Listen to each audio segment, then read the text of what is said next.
So, having spent last class talking about language, a subject that it was tricky to make it material, where we needed to make all kinds of assumptions and presuppositions, change our ideas about what language is in order to be able to recover it for a materialist philosophy. But I hope as I was able to show you last class, we did recover it for materialist philosophy. At least we have a theory that is detailed enough that it can compete with existing theories. The Chomskyan theory, in which language is something that was developed genetically and it is in the brain, as opposed to the way we talked about it, in which language has its own evolution because it's a separate population of replicators. For Chomsky, language is genetic and it evolved from genes. There's only one evolution for Chomsky. For us, as we saw, there's at least three: genes, memes, and norms. So we are departing from the consensus. Chomsky is the linguist. There's no doubt about that.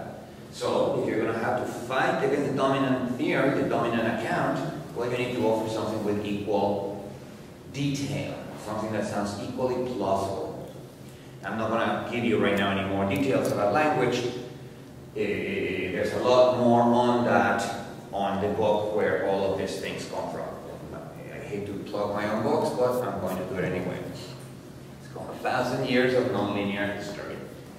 Available for $16.95 at a bookstore near you. There's more detail there. There's more detail on what theory of language had to replace Chomsky and so on. What I hope we achieved last class was to show that we have a candidate, something that is plausible right on the dominant account, and if that candidate turns out to be correct, and I hope the evidence it supported me, right? When there is little variation, there was no multiplication of new languages.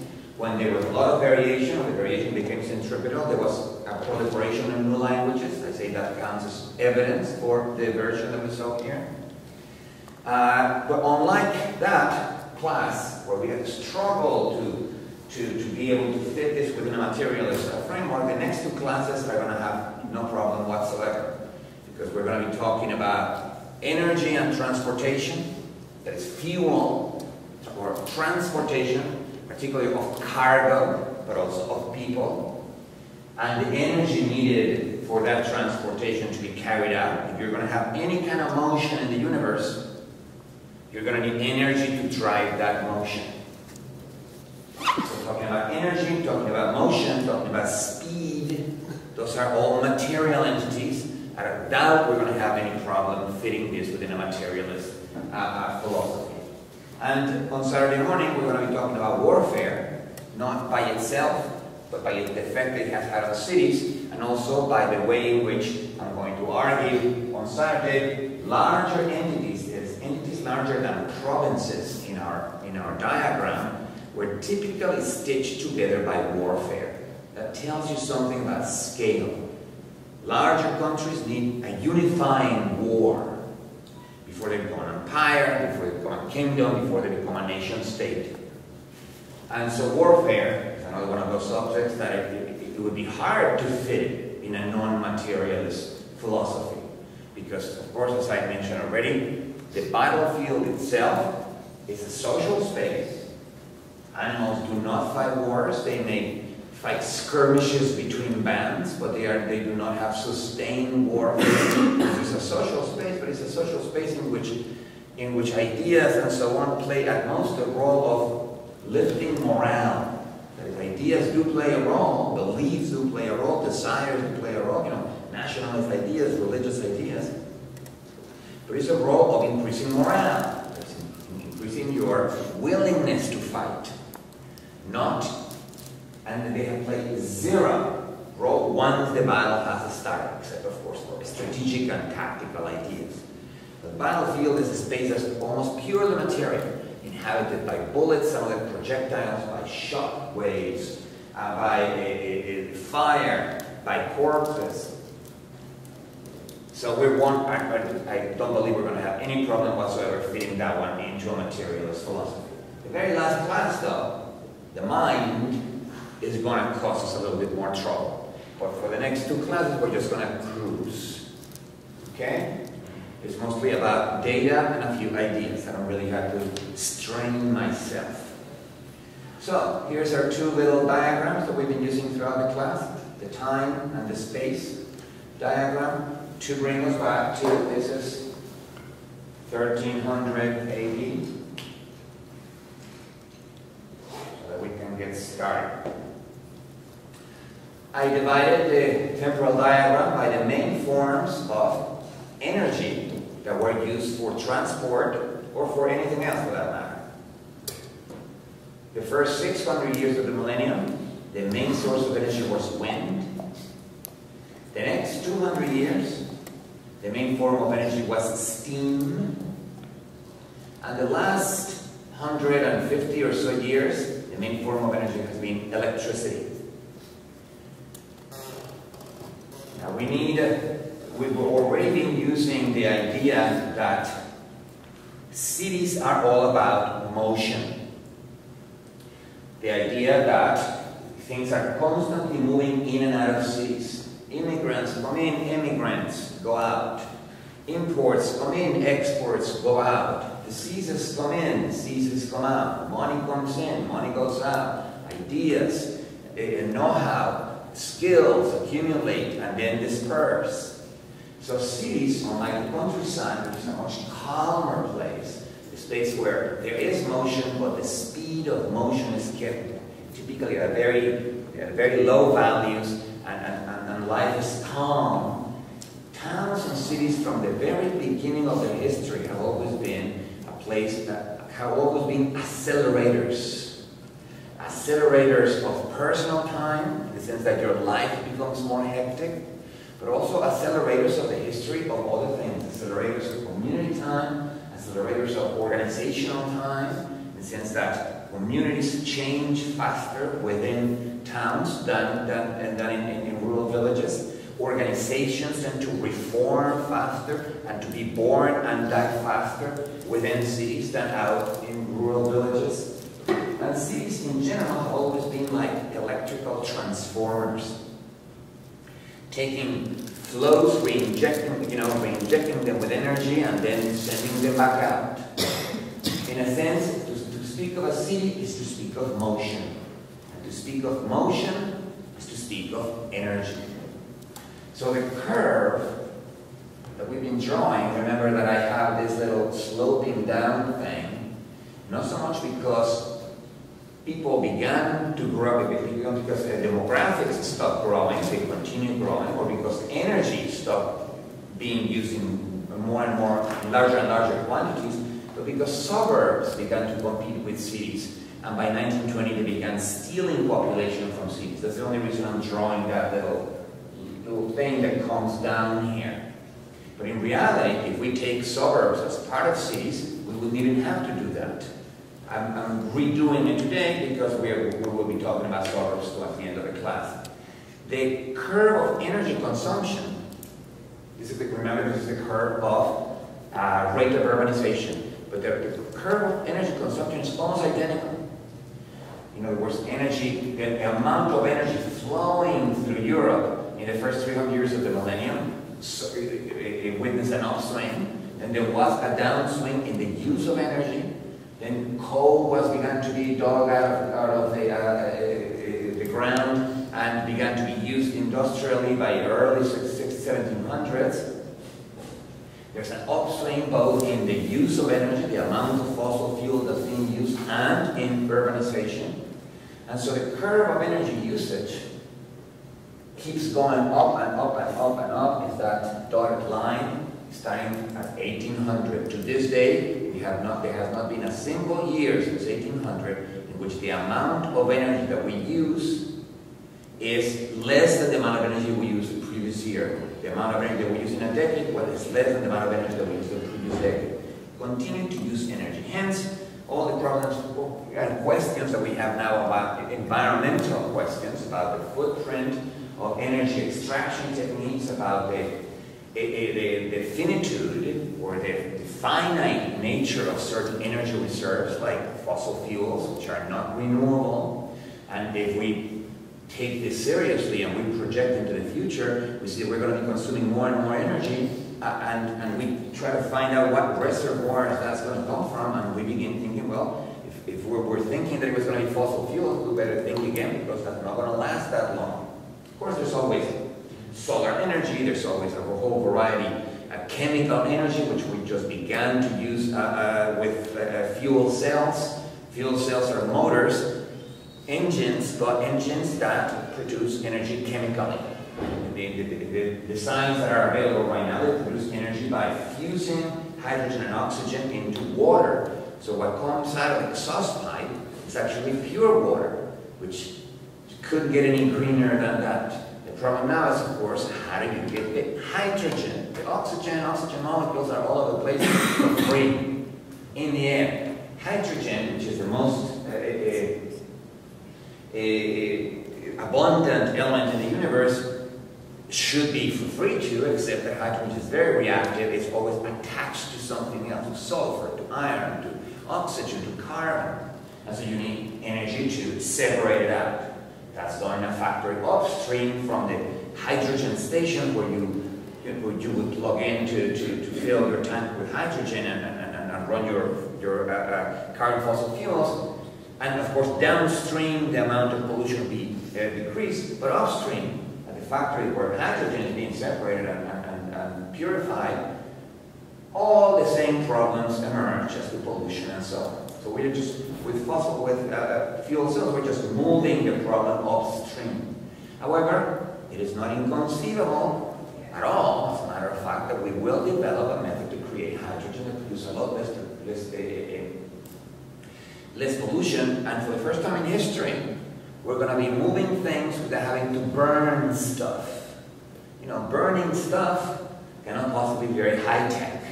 We're going to be creating energy the way in which your muscles create energy, chemically.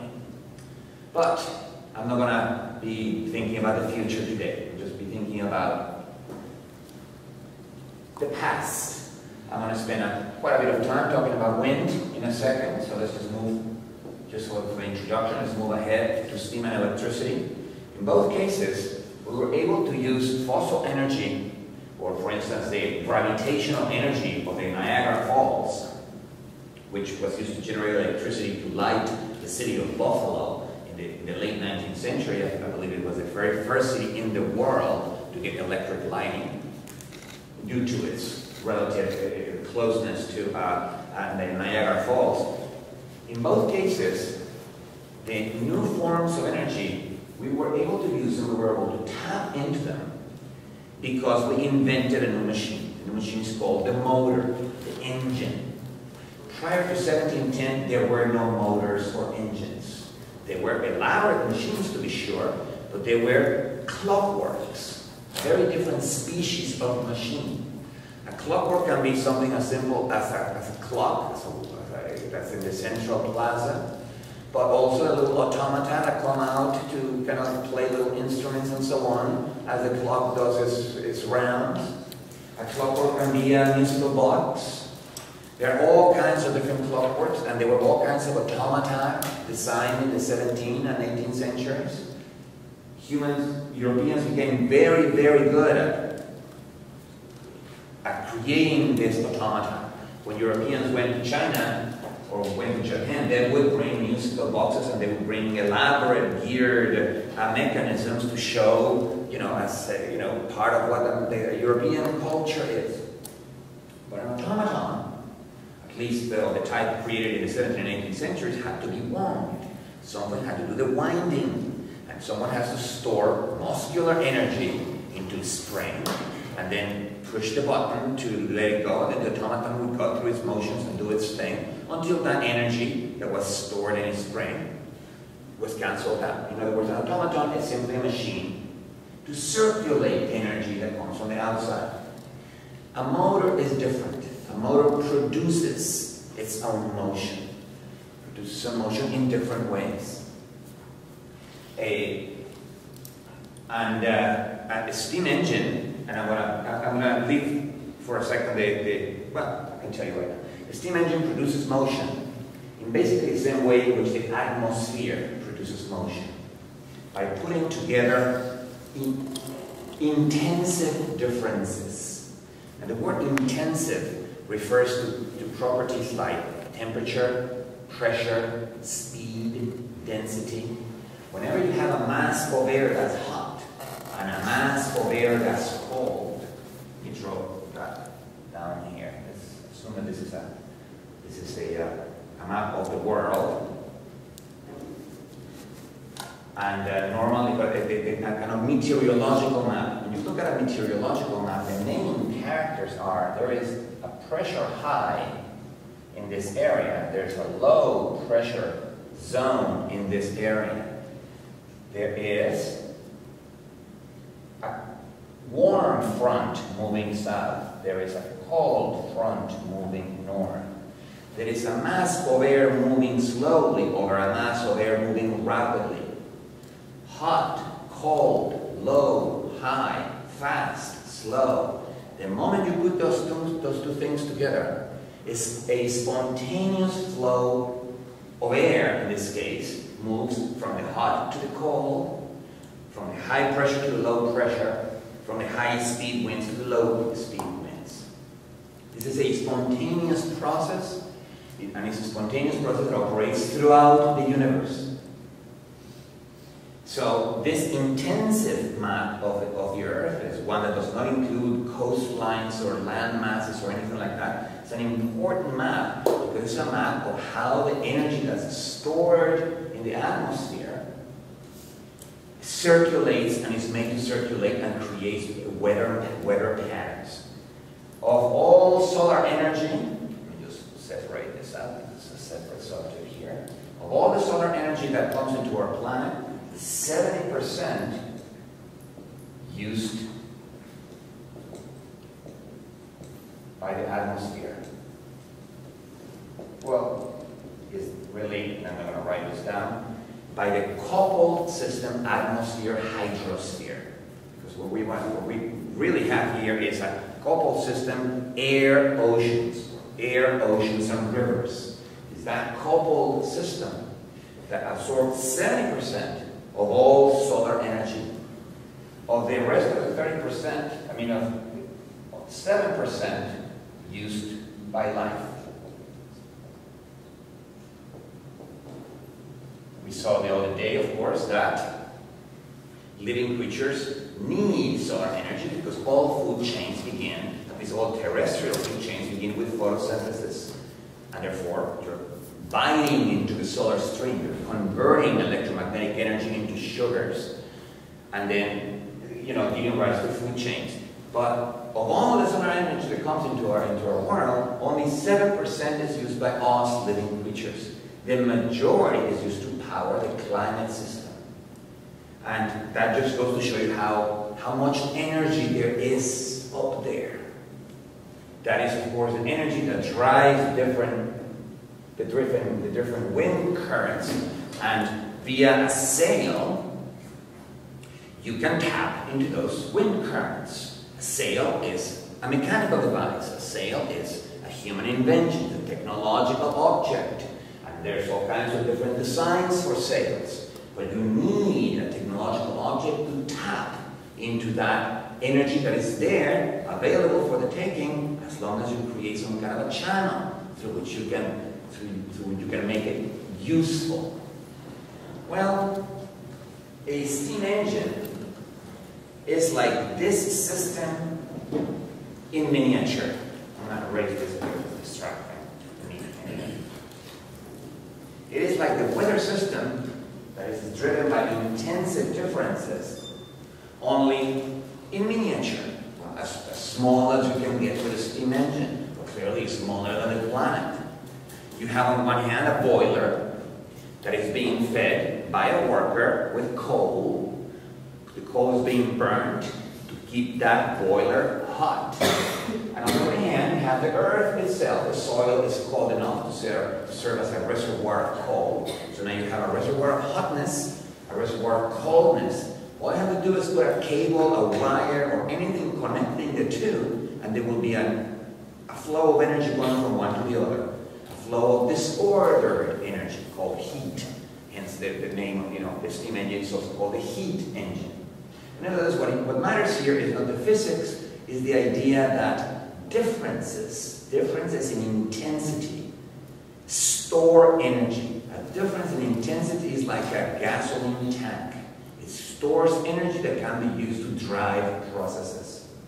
So whether the difference in intensity occurs in the coupled system atmosphere hydrosphere, or whether the difference in intensity occurs within a boiler and a regular piece of land, the same thing happens. The spontaneous flow will occur from one side to the other. Now, that would not be very useful for industry, or for that matter for railroads, if you could not then use that spontaneous flow of energy to convert at least some of it, depending on the degree of efficiency of the engine, into motion. Because remember, we're talking about here energy and motion. That is the theme of today's class. And the motion is obtained precisely by a system of pistons, at least two of them, within which pressure differences do the driving up and down. So then, if we take this to be a portrait of the hydrosphere atmosphere system with highs and lows of pressure, hots and colds of temperature, and a steam engine is just like the atmosphere, only reduced down to the size of a boiler, a motor, and a piece of land used as a coal reservoir. It was a breakthrough for humanity to invent the motor. A complete new species of machine had entered the world and began to amaze us all. By 1900, however, perhaps a little earlier, steam engine manufacturers began to run out of customers. And the reason is that you cannot miniaturize steam engines. There's the smaller size is relatively large, so you can place them in factories. You can place them in the front of a locomotive to drive the locomotive. You can even carry them in relatively small sizes in some, steam engine cars that came into fashion towards the end of the 19th century, then went out. But you cannot miniaturize them anymore.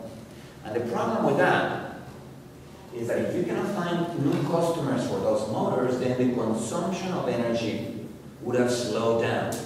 And energy does not only have to circulate through cities, it has to be consumed by cities.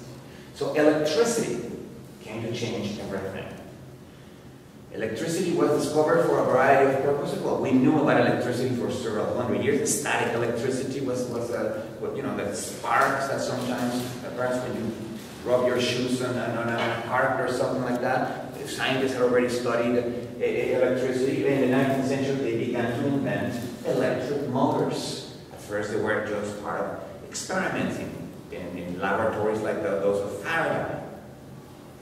But the electric motor, unlike the steam engine, can be miniaturized. Can be miniaturized to this size. And because of that, throughout the 20th century, it began to disappear into household appliances. To this day, our apartments or our houses are inhabited by a variety of motors. The motor inside your refrigerator, the motor inside your air conditioner, the motor inside your motorized toothbrush, if you have one, the motor inside many other, your blender. We don't see them anymore. They have gone out of sight. They are now inside appliances, and we hardly notice them anymore. Sort of like what's happening to computer chips.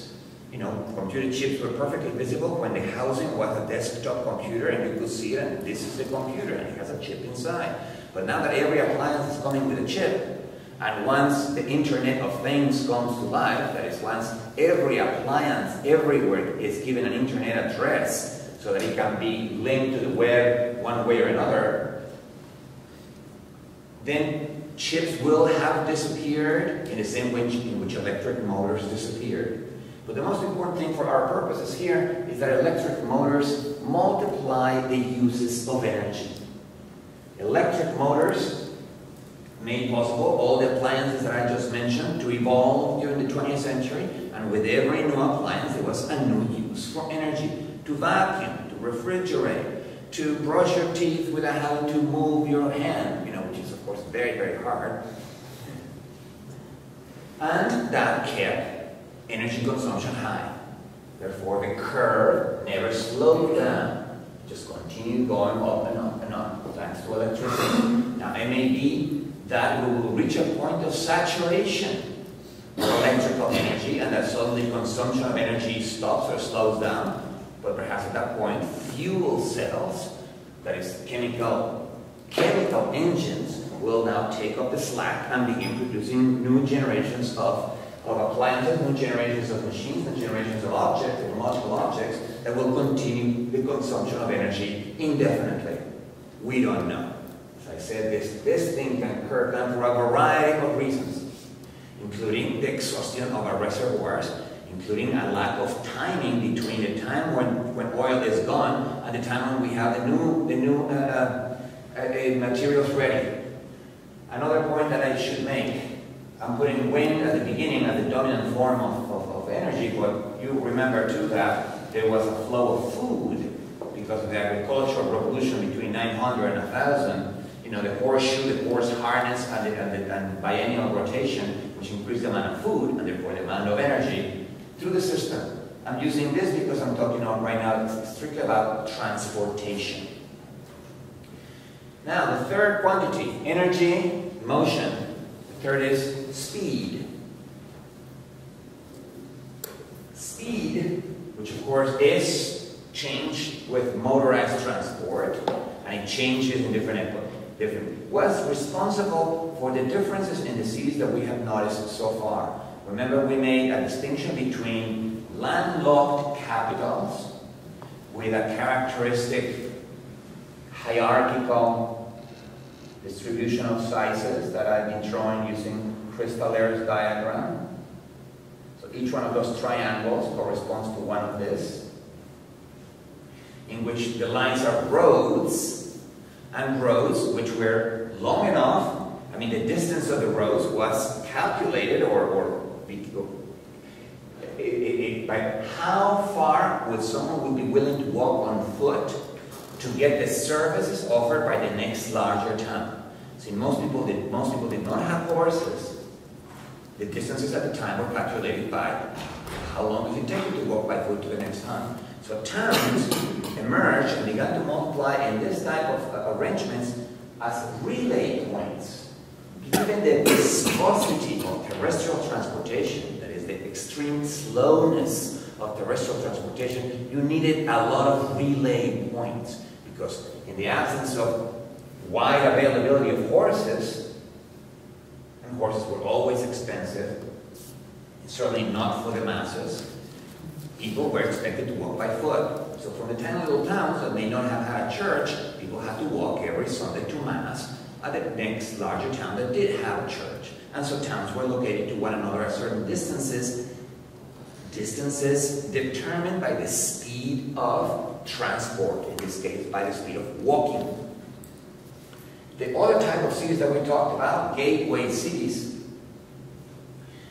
had a completely different system of transportation. They used wind, and therefore, even though it's not a motor, it was 5 to 10 times faster, depending on the vessel, and therefore were closer to one another than they were with landlocked capitals in their own backyard. This little dot has represented Venice throughout the class, so let's continue to use it that way. Venice was closer to, say, Lisbon, than it was to, say, Milan, even though Milan is only, relatively a few kilometers away from Venice. Today you can drive, of course, much faster from one to the other. Back then, it was in fact farther away in terms of how long does it take you to get there. So news travel faster along this route, people travel faster, money travel faster, commodities, cargo of different types travel faster, and of course, diseases travel faster.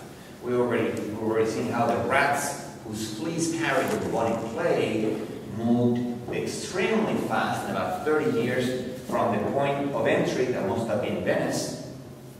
They needed to be connected to the Silk Road, and Venice at that point was the city most connected It wasn't directly connected to the Silk Road, it was connected to the Levant, which in turn was connected to the Silk Road.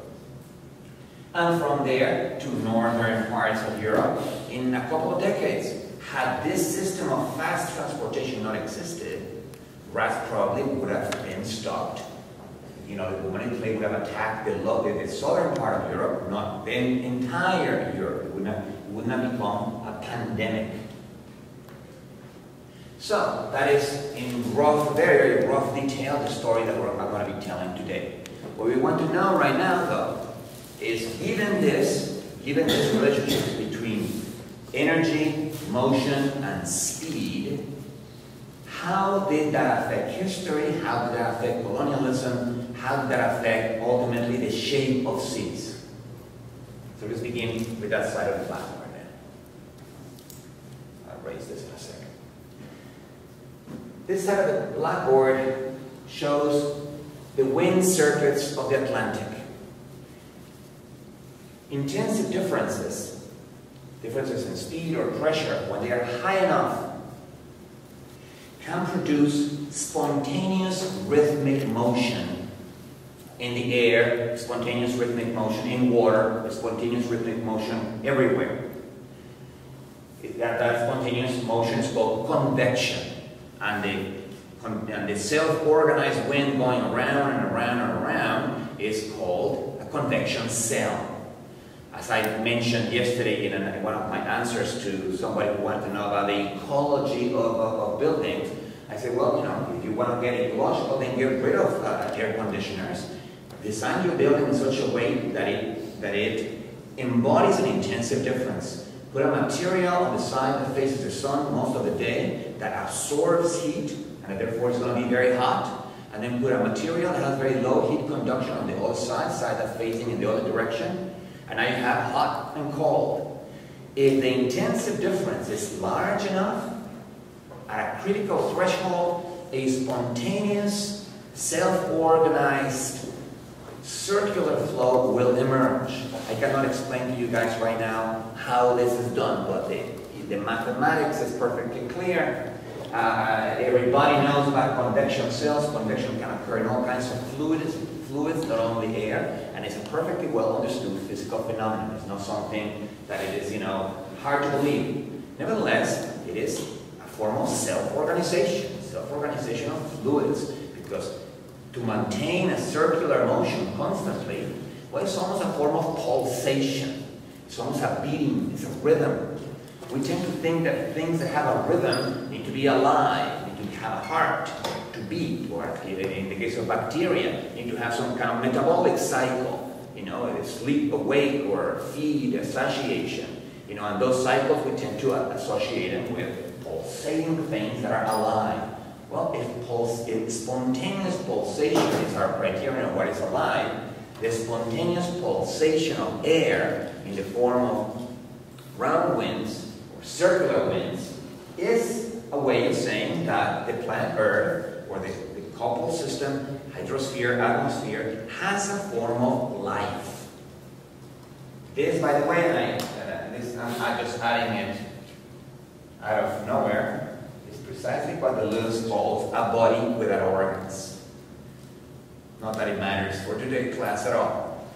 A bounded body of water and air that doesn't have any organs, in the sense that it's not organic, it doesn't have any DNA, it doesn't have any living creatures, and that is inhabited by intensities, by difference in intensity. Gilles Deleuze makes a big deal out of this concept because, of course, it's intense matter. Matter inhabited by different intensities, and therefore by acting as a reservoir of energy that can give rise to morphogenesis, that can give rise to new forms. Let me erase this so we can move on. At any rate, those gigantic convection cells, which occur in the wind, can also occur underneath us in the form of lava convection cells. And they indeed do occur. In this case, the temperature difference has the molten core of iron at the center of the Earth, and the much cooler surface, particularly the part of the lithosphere that's in contact with the ocean. You have now an intensive difference, and it's high enough intensity that there should be convection cells in the molten rock that's underneath us. And in fact, there is that convection cell. They are constant, and they are in fact the conveyor belts on top of which the plates on which our continents are embedded move. That is, it is the motor of plate tectonics. Plate tectonics is an ongoing process. Every time you have an earthquake, it's because a plate is either going underneath another plate, or a plate is going outside and on top of another plate, and as the tension, pressure accumulates, then is released in a sudden burst that we call an earthquake, as the one that happened in Japan terribly a few weeks ago.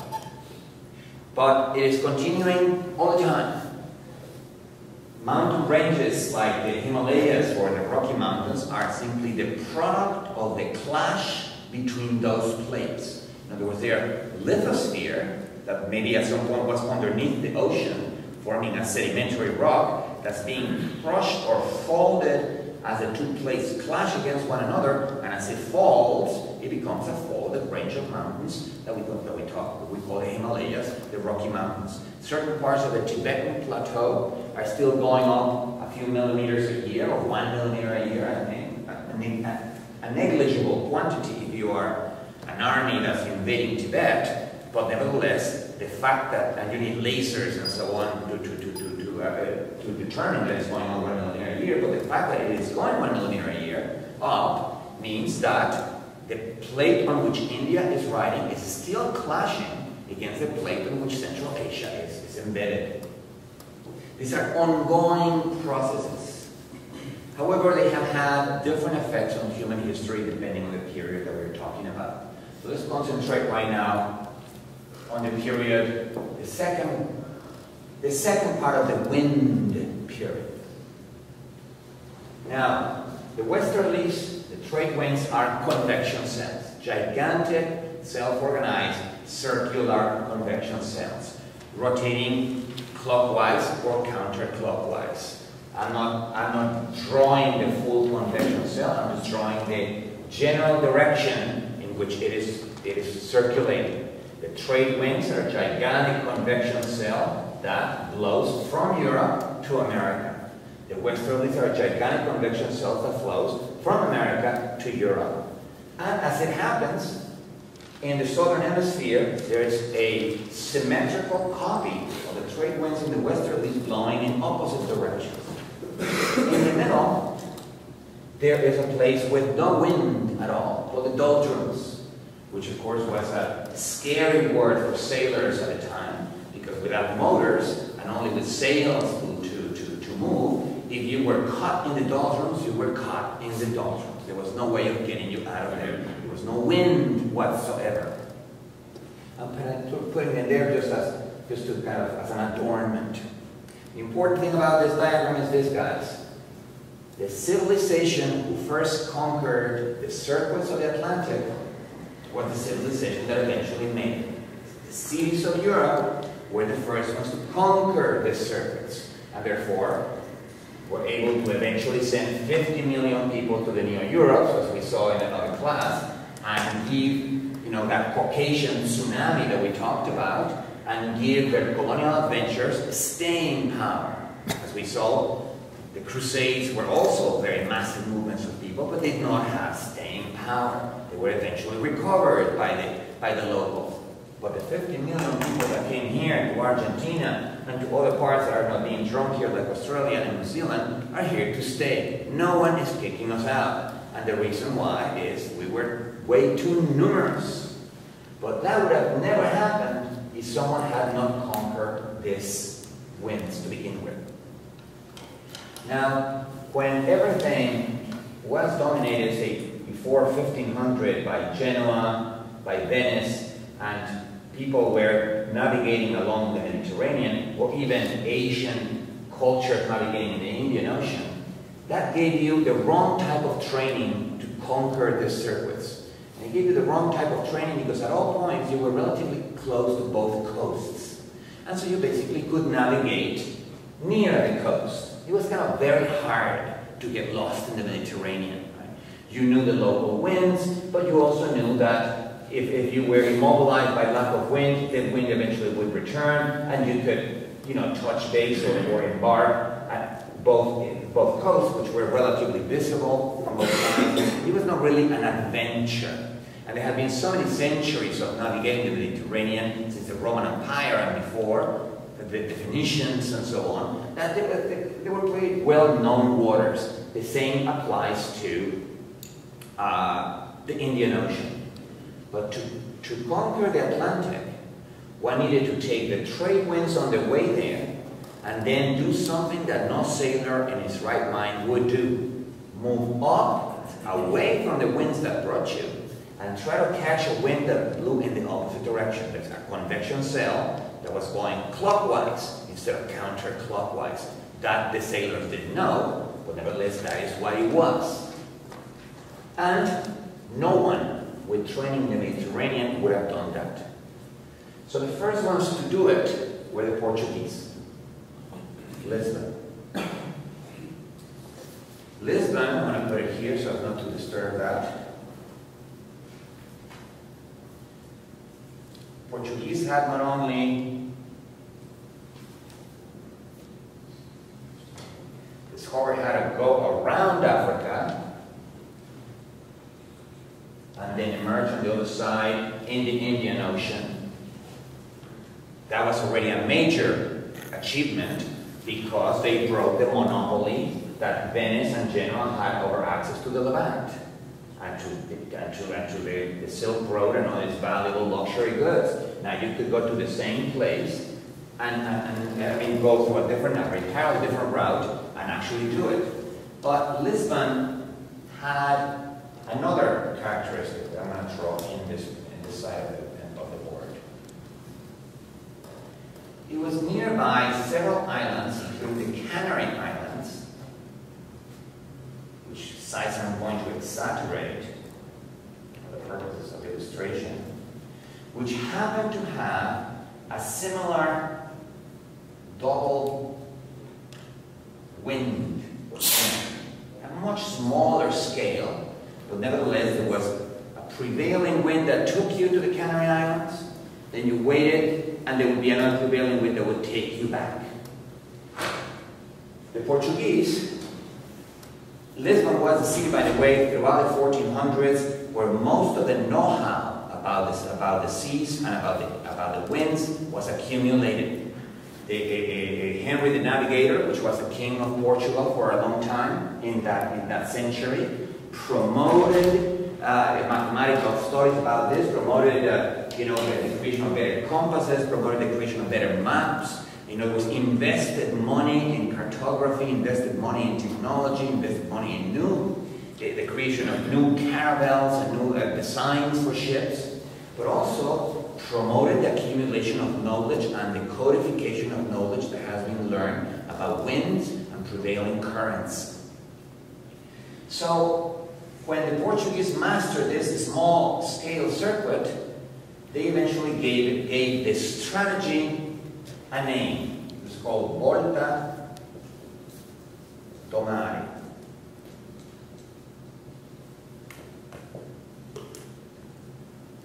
A sea turnaround or a sea turn. You had to go in one direction and then do the Volta. Go away from the prevailing wind, which no one in the Mediterranean would have ever attempted because they didn't know that trick, and then go back with the other wind.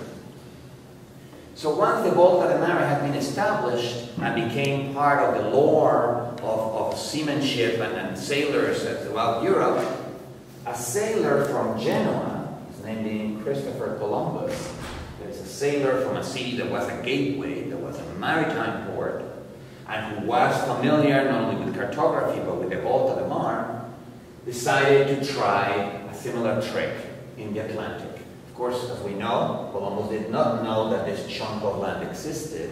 He thought the planet was much smaller, and he was going to end up on this side. Now, all he wanted to do was to arrive in the Indian Ocean. That is, all he wanted to do was to do what the Portuguese had done by going south, only by going in this direction. Yet, as we know, he stumbled upon America and then history changed. But had it been somebody not familiar with the Volta do Mare, he would have gone to America, but then he would have never come back. And the whole point here was to come back with the news that yes, there are wind circuits that have this particular form. So he took the trade winds on his way to America, stumbled upon what he thought was India, took some cargo of spices and some valuable metals and so on. The cargo, when he came back, was not the real treasure. Navigated against every single instinct that he had, away from the winds that had brought him in, found the westerlies that brought him back to Europe. And so he was the first sailor to use the Volta de Mare at an oceanic scale, as opposed to within an inner sea between land and an island. Later on, Vasco da Gama, in an even more daring bet, he bet to himself, I guess, that there would be a replica of this coupled convection cells in the southern hemisphere, and his bet paid off. As it happens, because of the spherical symmetry of our planet, that is the way in which convection cells are distributed. There are other trade winds going in the opposite direction south of the equator, and there are other westerlies blowing in the opposite direction south in the southern hemisphere. So Vasco da Gama did the opposite. He probably left Lisbon, now knowing the trajectory that this route was owned by the Portuguese basically, and once he reached far enough south, or rather far enough south, he took the westerlies to come, discovered Brazil, and then went up northwards to take the 10 winds and would take him back to Europe. So that's the way in which the Europeans conquered the Atlantic, and that began what eventually would be the conversion of this entire continent into a supply zone to feed and clothe the cities of Europe. The last piece on this was placed by what's his name? See, at some point I do have to check my notes. There's too many names. Ponce de Leon in 1513 put the last piece of this thing by using the Gulf Stream, which is now a sea current. It's not a wind current, but it's also a convection cell, a portion of which joins up the trade winds with the westerlies, and he closed the circuit.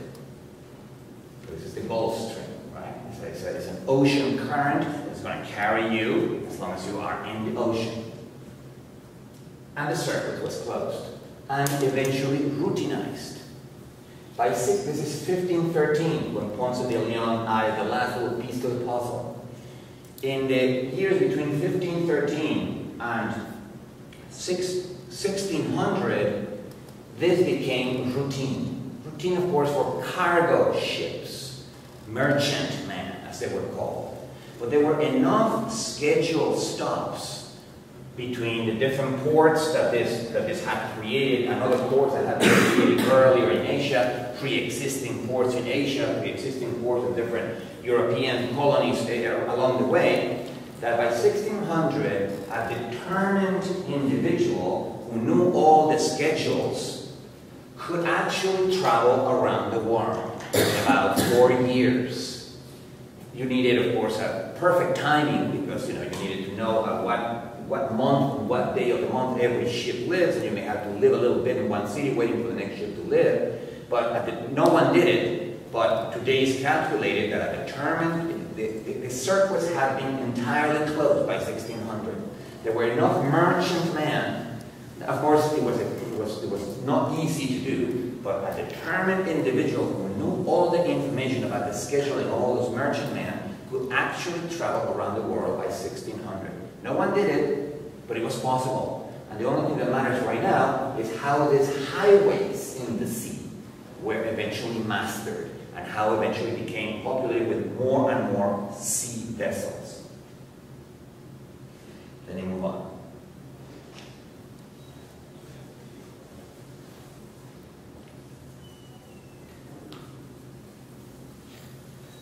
The increased awareness by 1600 of the importance of this, for instance, the awareness by French kings of all the silver that was coming from America and enriching the coffers of the Spanish kingdom, the increased awareness of the colonies that the British were founding in the northern part of America, the increased awareness of the commercial importance of the seas began to infiltrate every part of Europe.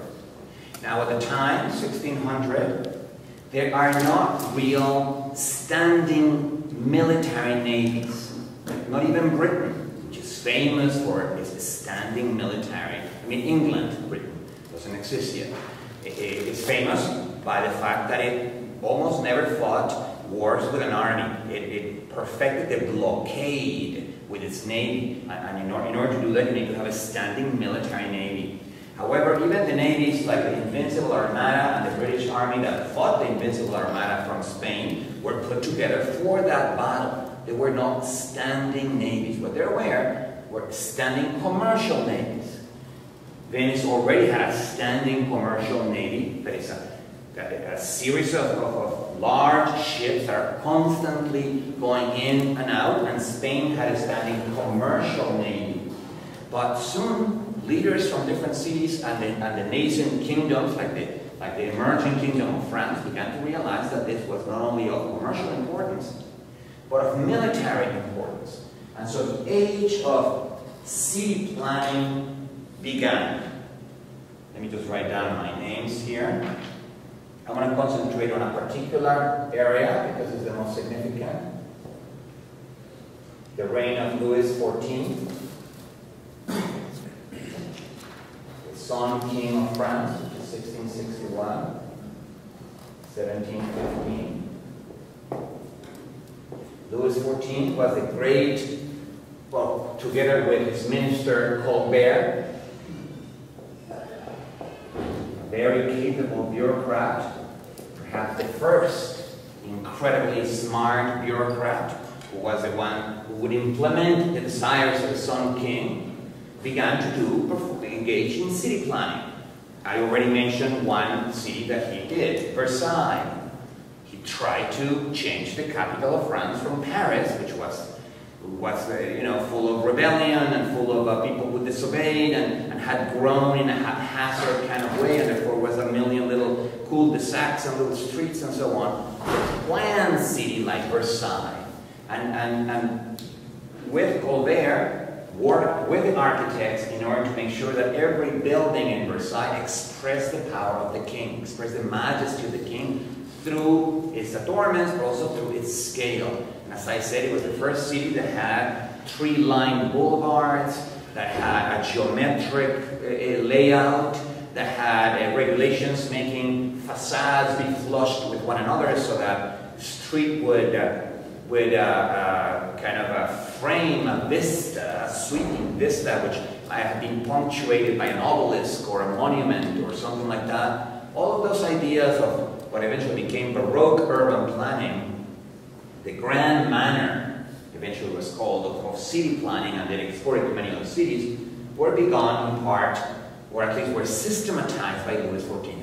I believe they are of Italian origin, all the ideas, but the systematization and the enormous investment of money.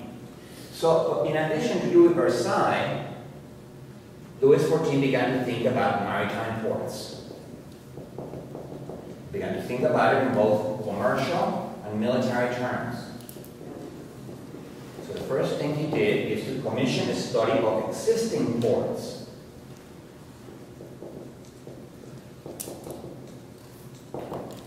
Like Marseille,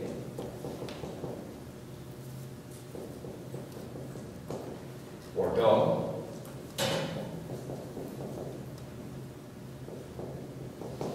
and Nantes.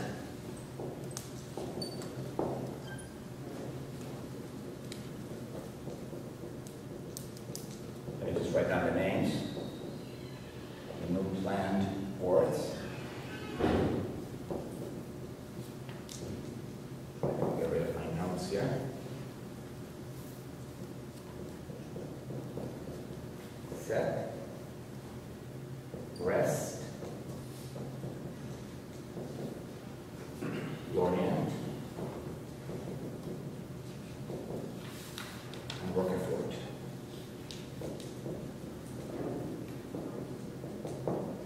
This is the last chapter in the wind era.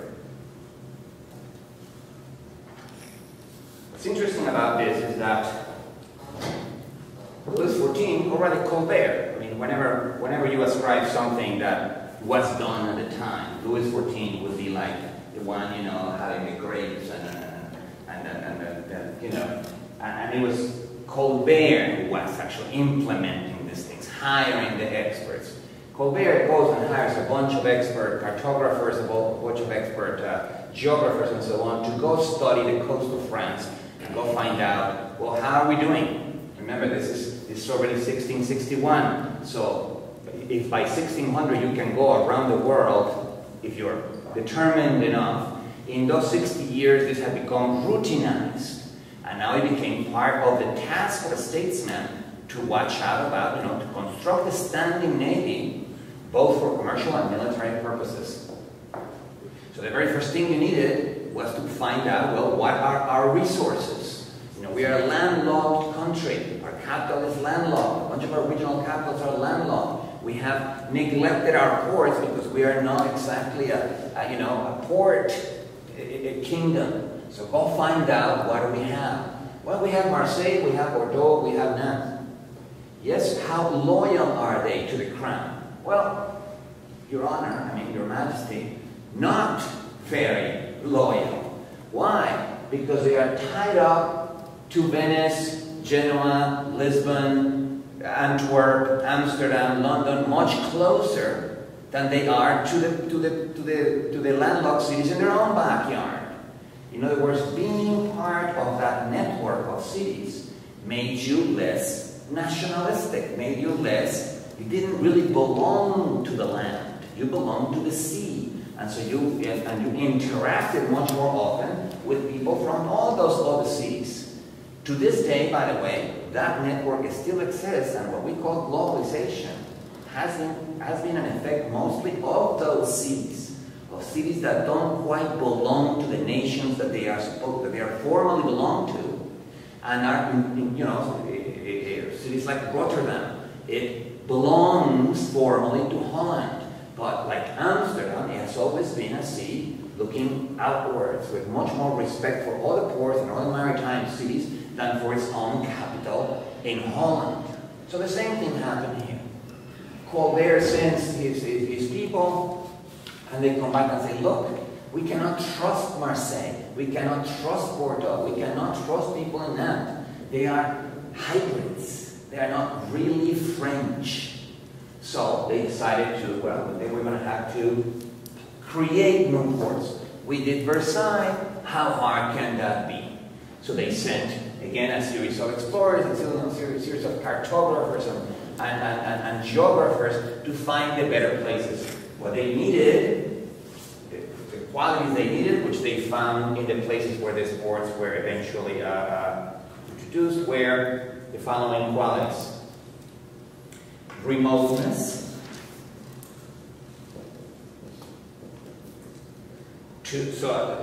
remoteness from other ports so that they would not have those mixed alliances.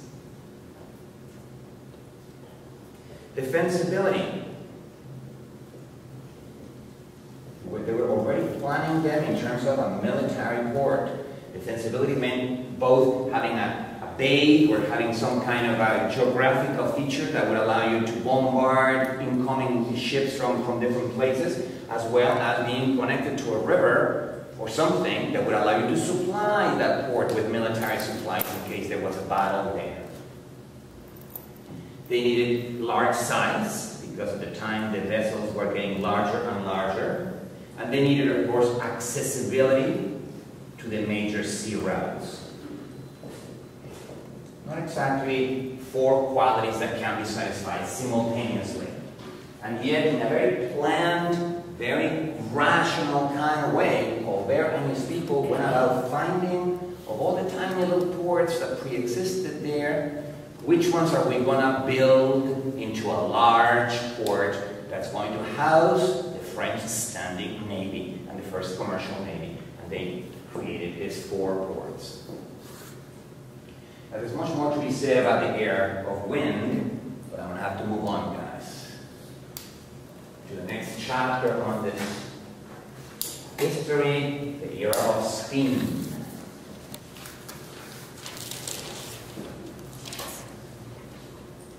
The steam engine, as I said before, is basically shrinking the very system that these people were using in order to move from one place to another, a system of intensive differences, shrink it to the size of an engine. That was a magical moment. It changed humanity. It introduced a complete new species of machine, but it also introduced a complete new species of transportation, the locomotive.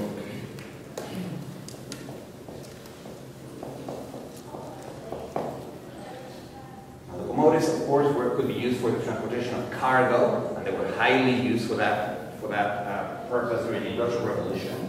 You know, to bring coal to the factories, to move out all the mass-produced products away from the factories and into the consumer centers where they would be eventually distributed and sold. When it came to the transportation of people, locomotives were, for at least the next 100 years, we're talking about the 19th century, very, very expensive. So they did not produce any kind of major alteration in the shape of cities. Let me just get my dates right, unfortunately. This class, and I'm still a little. So, we need to include first the omnibus, which is basically just a car, a horse-driven car.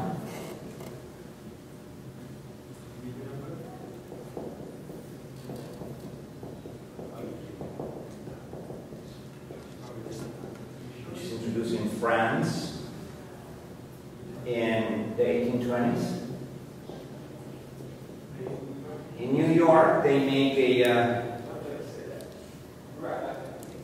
alteration with the introduction of the streetcar, which is a horse-driven train in the sense that it is a car on rails.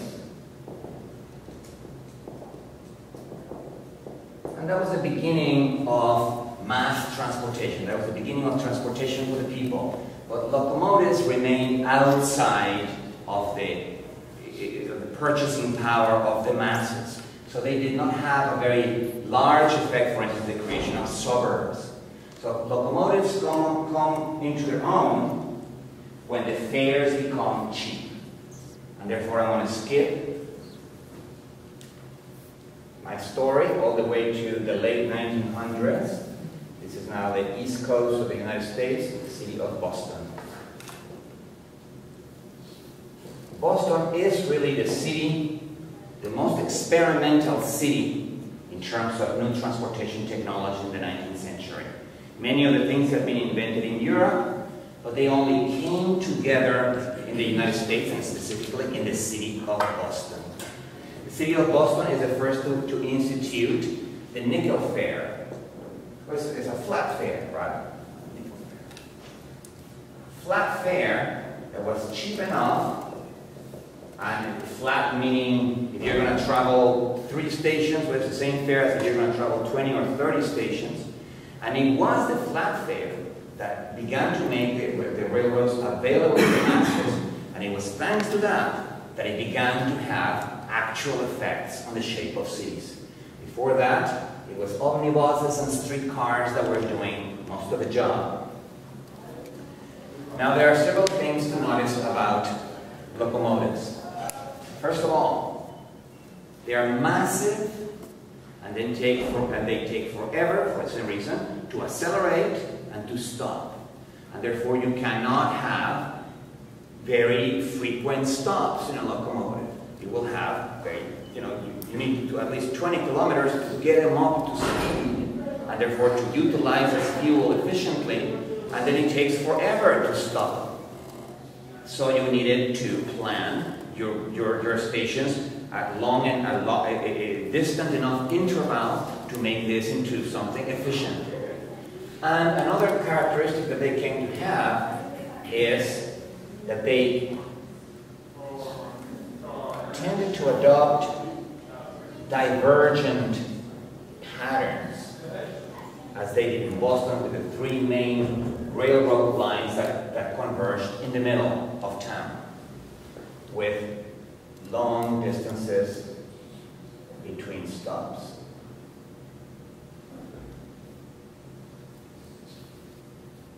Now, this meant several things. Number one, as the train stations were created, people would start to move nearby the train station. So little suburbs began to appear around the train stations. So you would now create a little suburban town, and you would create another suburban town, and you create another suburban town, another suburban town. And the same thing here, here, here, here, and so on and so forth. And this gives the characteristic bead-like shape to many suburbs in the United States.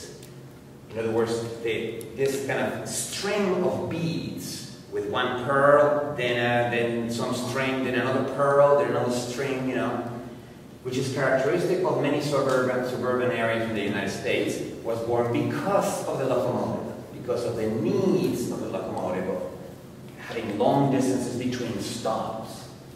But this automatically created another problem. Yes, sure, people who live here, who wanted to go over here, could always take the train and go all the way to the center of Boston, then change trains and go all the way there. That was clearly quite inefficient. So Boston was also a pioneer. You not only pioneered mass transportation, in the sense of reducing the fare to make it cheap enough that the masses were actually traveling in those trains, it also pioneered the system of circumferential transportation that would fill in these gaps. At first, these gaps were filled in with streetcars, horse-driven streetcars riding on rails. But eventually, the horses were replaced by electricity, by the electric trolley.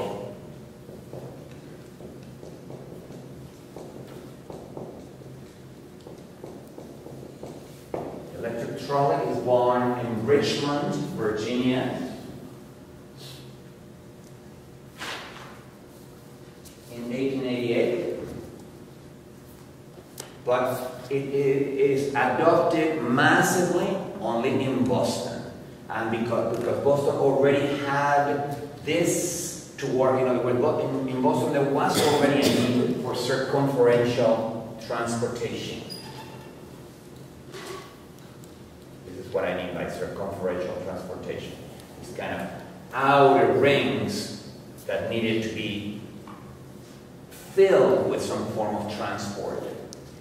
Before World War I, Boston has the highest density of electric trolleys in the world because it already had a need for that. It filled in all these areas with electric trolleys. And so from the point of view of studying the history of transportation, the history of late 19th century, early 20th century transportation, Boston is the city to study. The person to read, I'm going to write down his name just in case I didn't put it in the syllabus. It's a geographer. His name is James Vance Jr. And among his many books, he has a very important one called The Continuing Sea.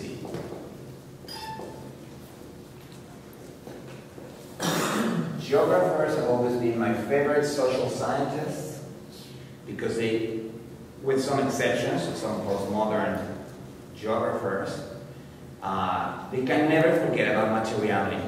The materiality of the topography of a place, the materiality of rivers and mountains, the materiality of, you know, everything geographical. They're constraining their speculations by materiality.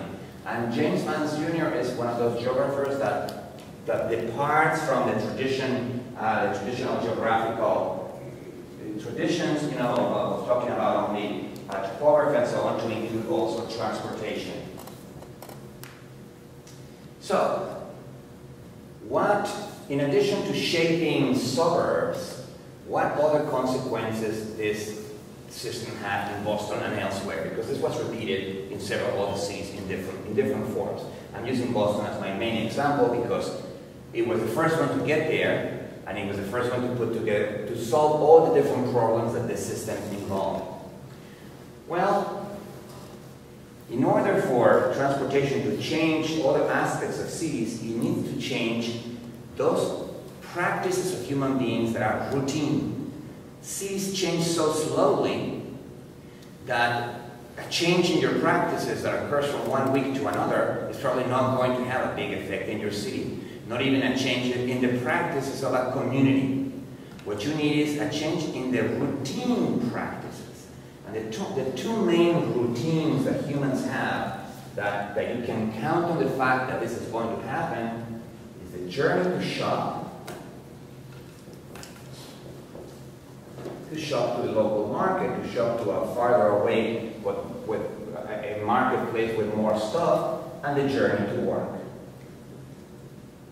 These are things that you have. The journey to work, of course, you have to do it every day. The journey to shop, you have to also do it at least once a week.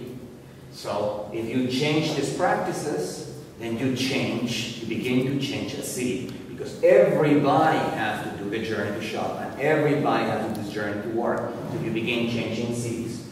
The journey to work, let me just check my dates again here.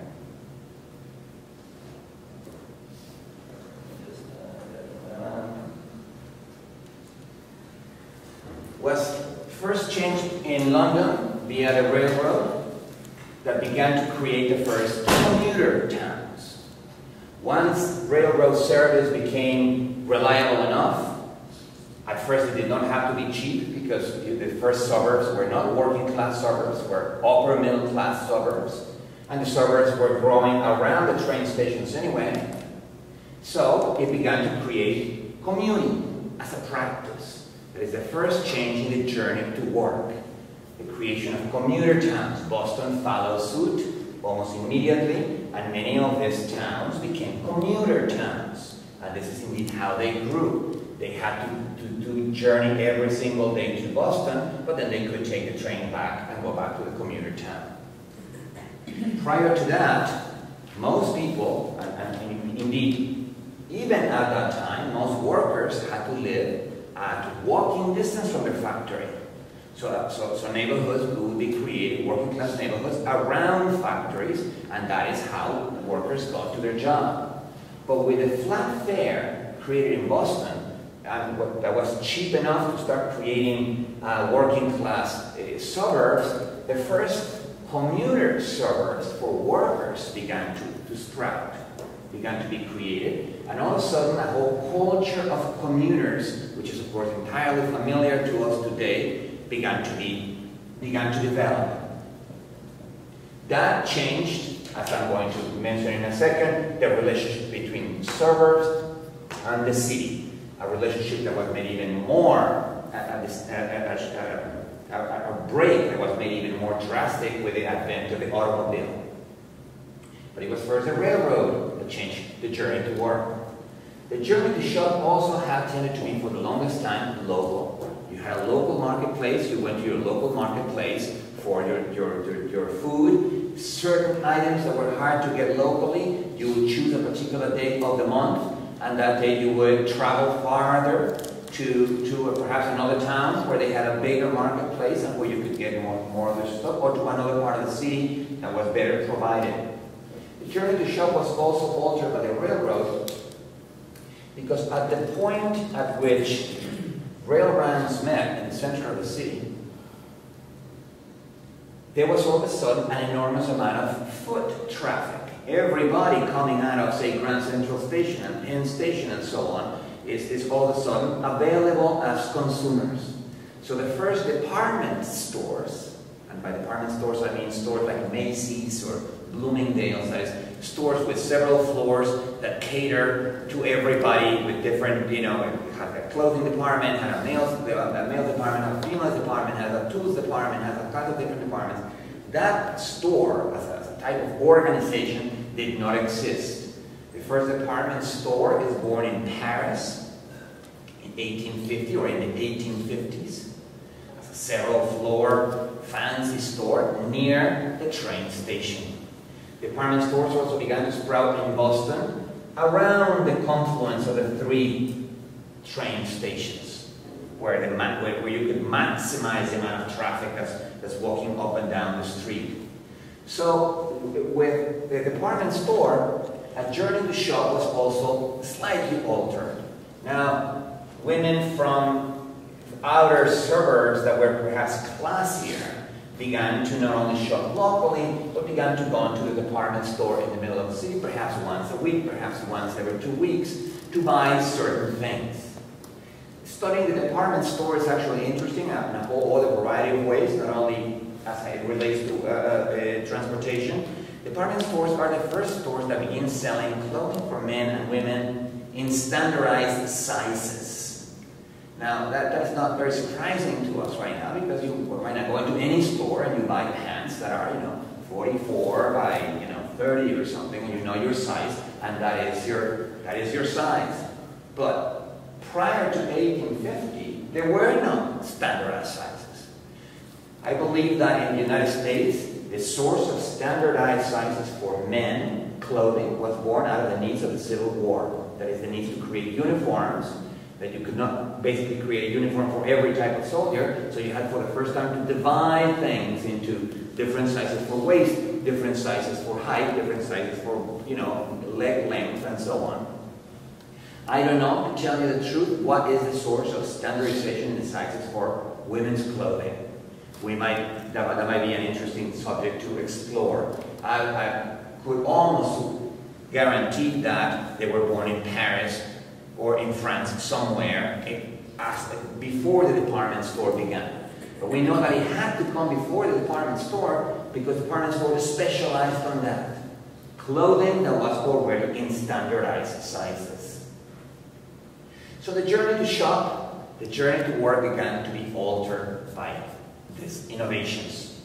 And they continue to be altered in the 20th century with the advent of the automobile.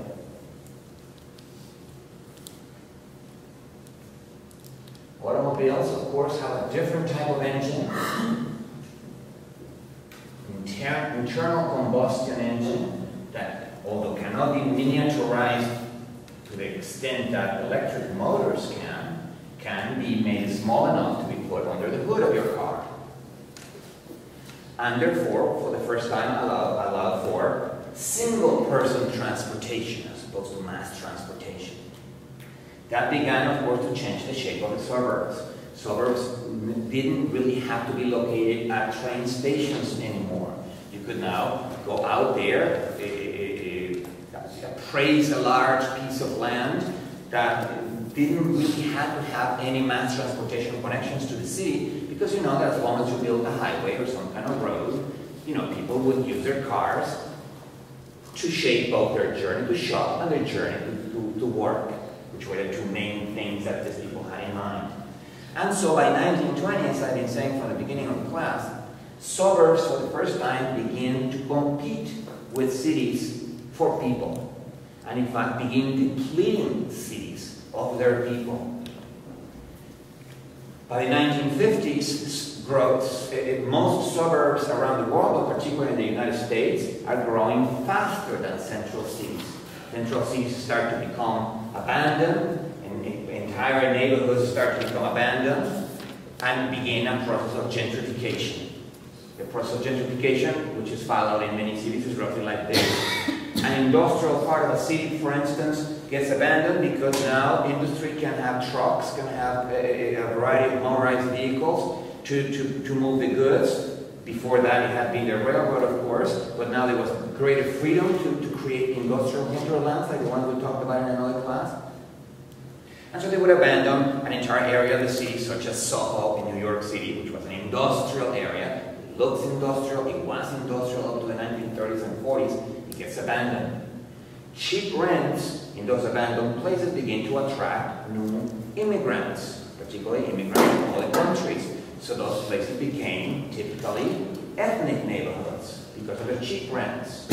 By the 1960s or 70s, those cheap rents begin to attract now broke artists or starving artists who are moving there precisely because there are cheap rents. And the fact that it might be a colorful neighborhood because it has kind of ethnic roots and so on. And so it might serve as an extra source of inspiration for you as an artist. But the more artists move into a neighborhood, and then the landlords begin raising the rents because, hey, these are white kids. These are kids that could afford it. They might be starving now, but one day they're going to be selling their paintings.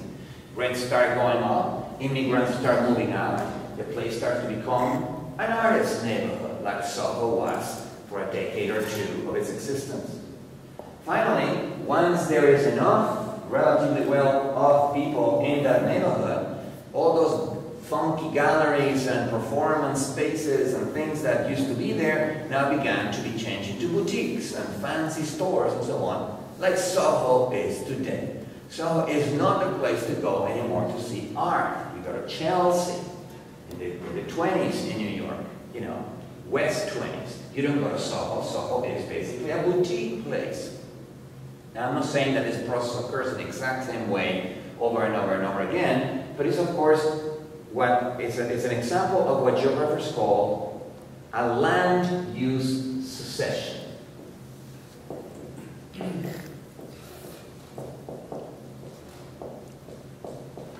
They pick this term because, of course, the word succession is used in the case of ecosystems for the different types of, the different teams of plants that move in at different times to recreate an ecosystem. Well, this is a succession, only it's not a succession of teams of plants putting together an ecosystem. It's a succession of different land uses. That piece of land, that part of the city was used for industrial purposes. Industry moves out. Now the land use changes to residential, or to kind of cheap residential, to house newly come immigrants who don't mind the fact that the neighborhood looks so gray and a little bit depressing. Then artists move in, and some of the mom-and-pop stores and so on start being transformed into galleries, now into places that offer other types of services, aesthetic services. And once enough artists have to move in, all those performance spaces and experimental theater spaces and so on begin to change to another land use, boutiques for the better off. So it's a succession of land uses. Now, in addition to this happening in cities, because the suburbs were now competing for them for people, and so even working class people from cities were moving out and leaving, leaving their crime-ridden neighborhoods to go to a slightly better life. So now you have, suburbs with our working class suburbs, middle class suburbs, upper class suburbs. Cities began to be abandoned, replenished with immigrants, but the same process of diversification of land uses begins to occur now in the suburbs. And that is the moment where cities begin to change. At the beginning, suburbs were either residential suburbs, these commuting towns, or industrial hinterlands. But they had very well-defined land uses, and the entire area was on for one land use. There may have been one retail shop, a small supermarket, and so on, to serve its local needs. But nevertheless, the number of land uses in suburbs was limited. By the 1950s, thanks to the automobile, suburbs, the suburban belt, so to speak, begins to develop as many differentiated land uses as the center of the city once had. In other words, government offices begin to open there, all kinds of different businesses that offer services, not necessarily industry, began to open there. Shopping malls begin to appear, changing also the journey to shop.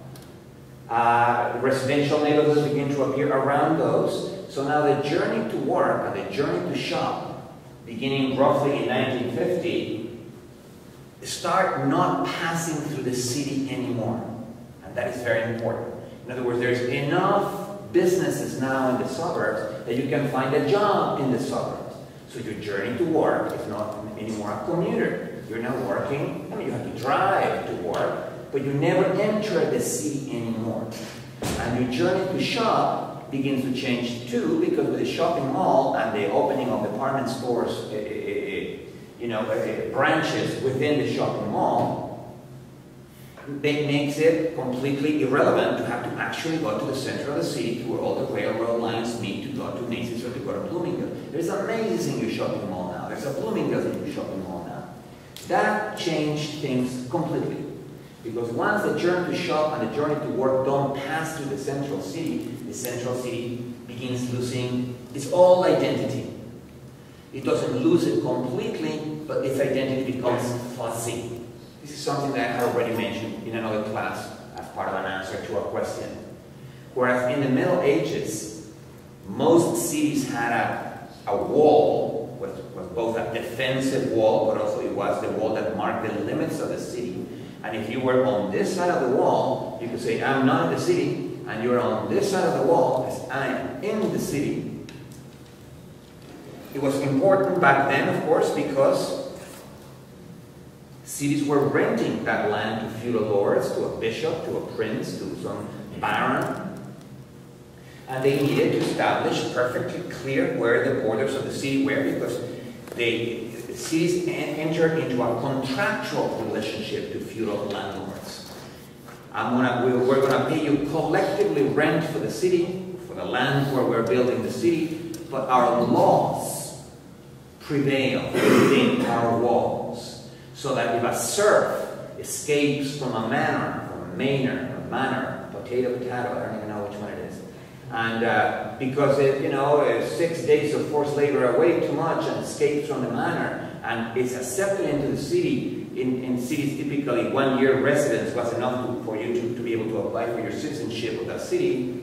If your feudal lord who owned you came looking for you, the city officials would basically say, hey, get out of here. Your law is not valid the moment you cross the wall, the moment you enter through the gates to the city. So the limits of the city, geographical limits, the skin, the mineral skin of the city was perfectly well defined. And so you could perfectly well say, this is part of the city, that is not part of the city. As suburbs began to grow, of course there was always something outside those walls. Typically noxious activities or activities considered noxious by the inhabitants of the city, like butchering animals, leathering workshops, because they use a variety of chemicals that produce smells and things like that. So those would be by regulation sent to outside of the walls and form little communities outside of it. And as we just saw, the railroad had already begun to form suburbs, and with a circumferential transportation began to form now residential suburbs outside of the city. Nevertheless, people had to still go to the center of the city for certain things, to deal with government organizations, to deal with courts, to deal with the police, to deal with the taxmen.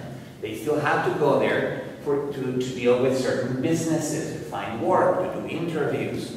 Many of them worked in the city. Many of them shopped in the city. But the moment land uses became equally differentiated in the suburban belt, and the journey to work and the journey to shop don't pass through the city anymore, the borders of the city became fuzzy. You cannot tell anymore today, as you approach any big city, I'm in Los Angeles now, I am not in Los Angeles anymore. There are zones of indeterminacy, let's call it that way. Zones in which you don't really know anymore where you are, because now the city blends with its suburbs, and there's a variety of land uses around the city. So that was the moment where cities began to lose their sharply defined identity that they had had for centuries. But remember, this is a material effect on cities. The differentiation of land uses is a material practice. It's not a symbolic practice. It had nothing to do with our word city changing its meaning, for instance, right? Let me finish the class with two different things. One, I want to talk about the elevator as a form of vertical transportation. And I want to talk about the car. We already talked about the automobile. It is the automobile that fossified the city. But I want to talk about the automobile as shaping the types of roads that we use. That is one very physical effect of automobiles. So let's begin with the elevator.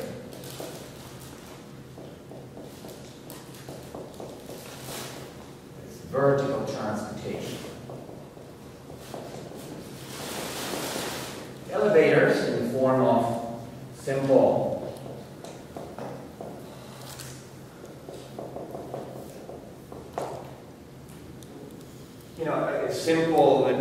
wood with chains and so on that you can bring stuff up and down in factories had existed in factories from the early 1800s. But of course they were not safe for people. They were used mostly for cargo.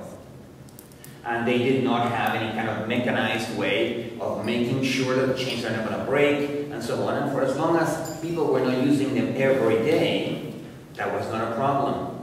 Once those problems were solved, the first commercial or the first residential elevators began to appear. And with that came a change in the social stratification of houses. Let's begin with residential houses first. Elevators changed everything. Elevators, for instance, allowed businesses, particularly businesses in which there is constant interaction between the employees, such as insurance companies, newspapers, stock markets and things like that, where there's constant interaction. They have been growing horizontally up to then. An insurance company would buy a building, they would buy the building next door, they would buy the other building next door, eventually it would own the entire block. And by foot, you could go around and be in the same company. The same thing with newspapers and other users of rapid information. But with the elevator, all of a sudden an insurance company, a newspaper, and so on could be put in the same skyscraper. And as you can see just by studying the history of skyscrapers, it was very large corporations, and particularly insurance companies, that were the first inhabitants of the skyscraper. So the skyscraper was made possible by the elevator, and was made possible by all the changes, of course, that great fire in Chicago in the late 1800s, which basically razed the city and allowed architects to have a blank canvas to invent whatever the hell they wanted to. And therefore, the skyscraper is born in Chicago, although soon an arms race between New York or between Manhattan and Chicago begins to see who gets the tallest and who produces the more massive ones, produce the highest density of skyscrapers, which did change the shape of cities. But another very interesting effect is the effect they had in smaller buildings that were not as tall, 4 or 5 floors, but they were residential. Before, the elevator, and I'm going to use Paris as my example, because Paris is the place where the flat is invented, that is the self-contained apartment. Now, an apartment that is just one floor or half a floor of a building with some little kitchen, 2 bedrooms, 1 bathroom, and so on, like a self-contained little house, which today, of course, is the most common thing in the world. Well, if you were in the 1830s and if you wanted to get your own apartment, people would look at you like you're on what?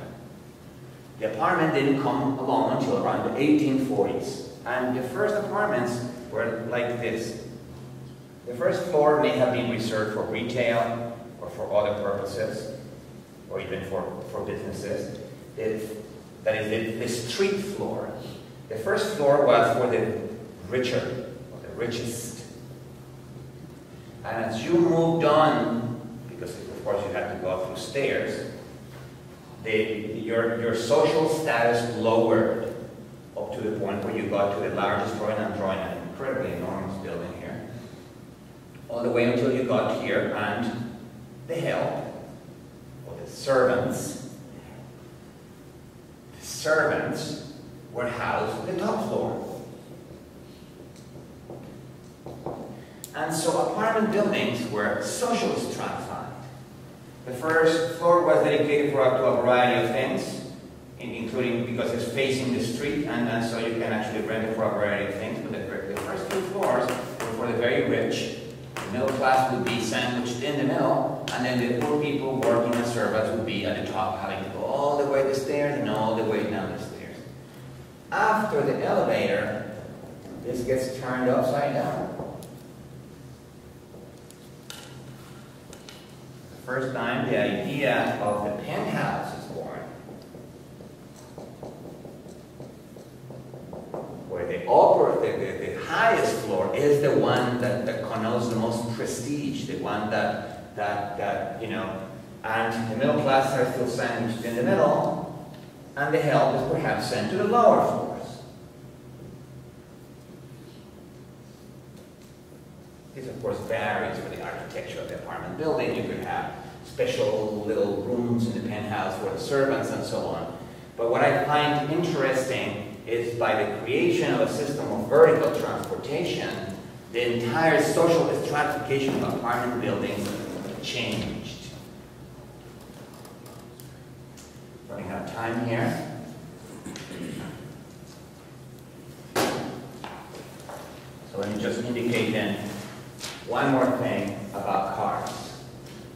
Cars, so changed the relationship between suburbs and cities. But unlike the elevator, they did not have an actual physical effect on cities. Cities, at any rate, gave rise to the skyscraper. And the skyscraper did change. If nothing, the skyline of cities. Cities now looked different.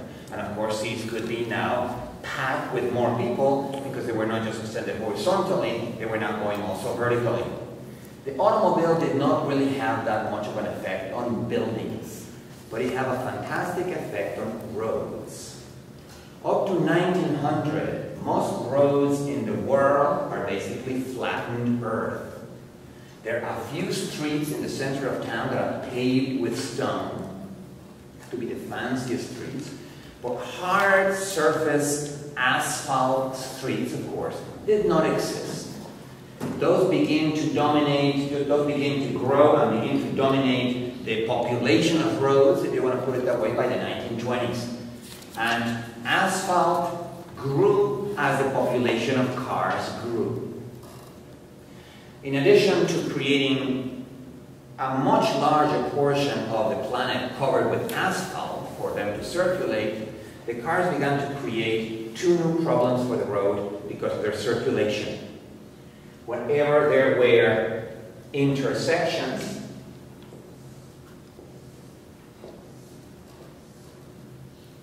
you need to have some kind of system of traffic lights and so on to govern traffic there. But intersections were a problem.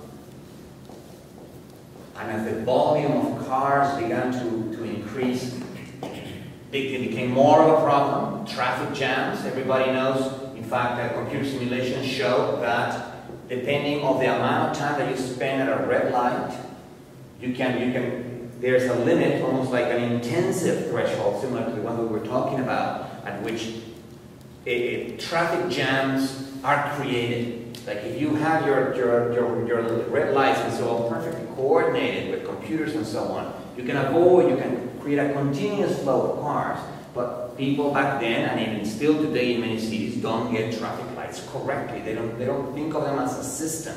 That a traffic light here is going to affect what happens with the flow of cars elsewhere. So traffic lights were never a true solution to this. This had to be solved, particularly outside the city, by the clover-leaf junction. So the solution, this is of course something that you guys in LA are very familiar with.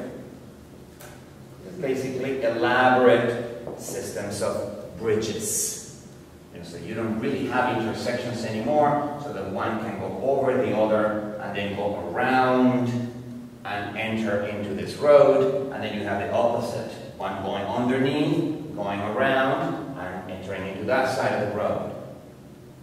New Jersey, Los Angeles, Mexico City, any cities that are car-based have plenty of cloverleaf junctions and other devices to avoid intersections and to avoid the inevitable traffic jams that causes.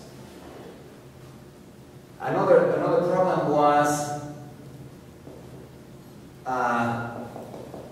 different vehicle speeds.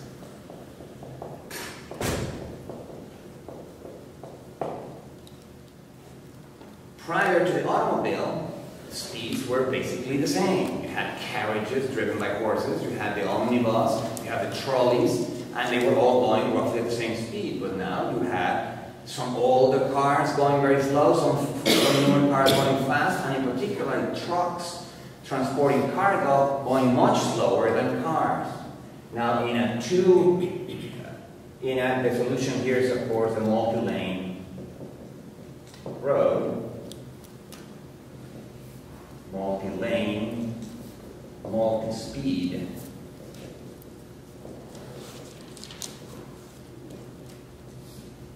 Road, but in a regular road in which there's only two lanes, one to go in one direction, one to go in another direction, you have a very small moving truck here, and you're going to have a vast line of cars like idiots waiting for the truck to finally get off the road. Those problems with intersections, problems with differential speeds of different vehicles didn't really exist until the internal combustion engine created a large enough population of vehicles that these problems would start to manifest themselves. Now these two solutions might seem like not a big deal, but they are morphological solutions. They are changes in the type of roads. Roads became wider and became multi-speed.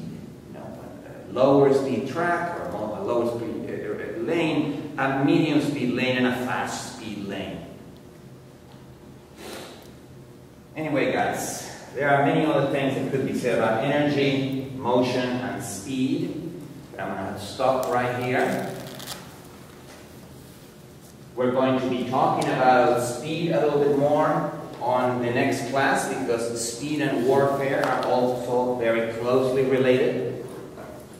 And of course, we're going to be talking more about transportation and things like that when it comes to the transportation of war material, the transportation of troops, you know, the movement of troops to and to the front, to and from the front.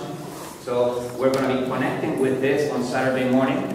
But of course, war is not going to be used as something by itself. What we're going to be arguing, or I will be arguing on Saturday, is that entities larger than the scale of provinces, say at the level of states,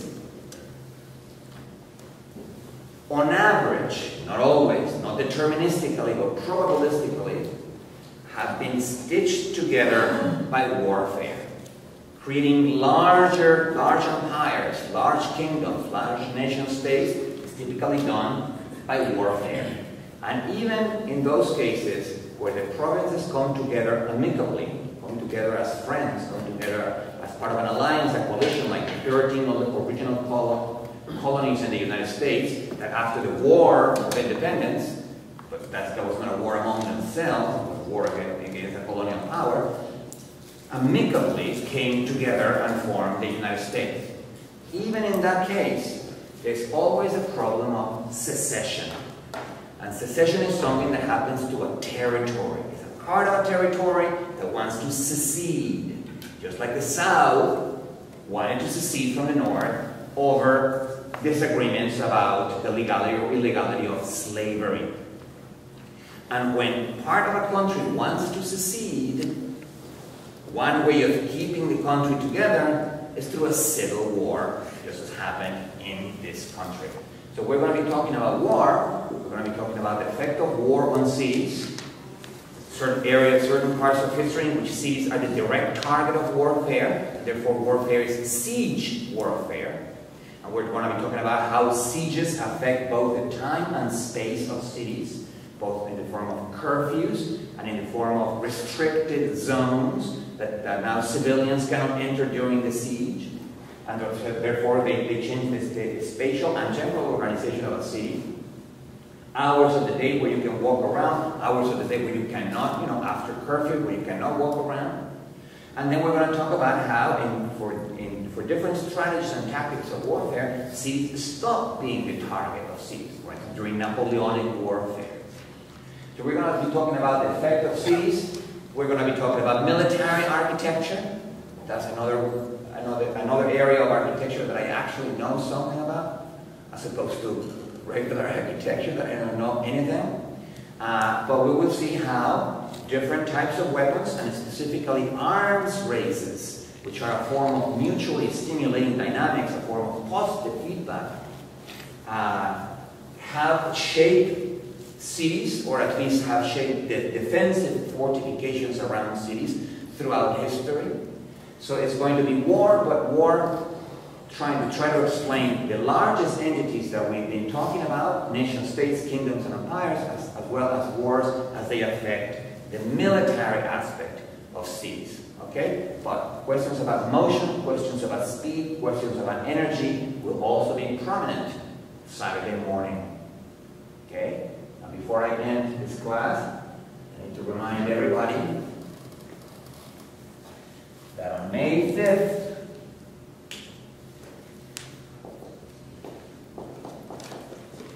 12 midnight Eastern Standard Time. So it's 9. It's tricky. I'm expecting, I'm not going to even put a 5 to 10 page paper. I'm just going to put a 5-page paper, just so as not to freak you out. A 5-page minimum, how's that?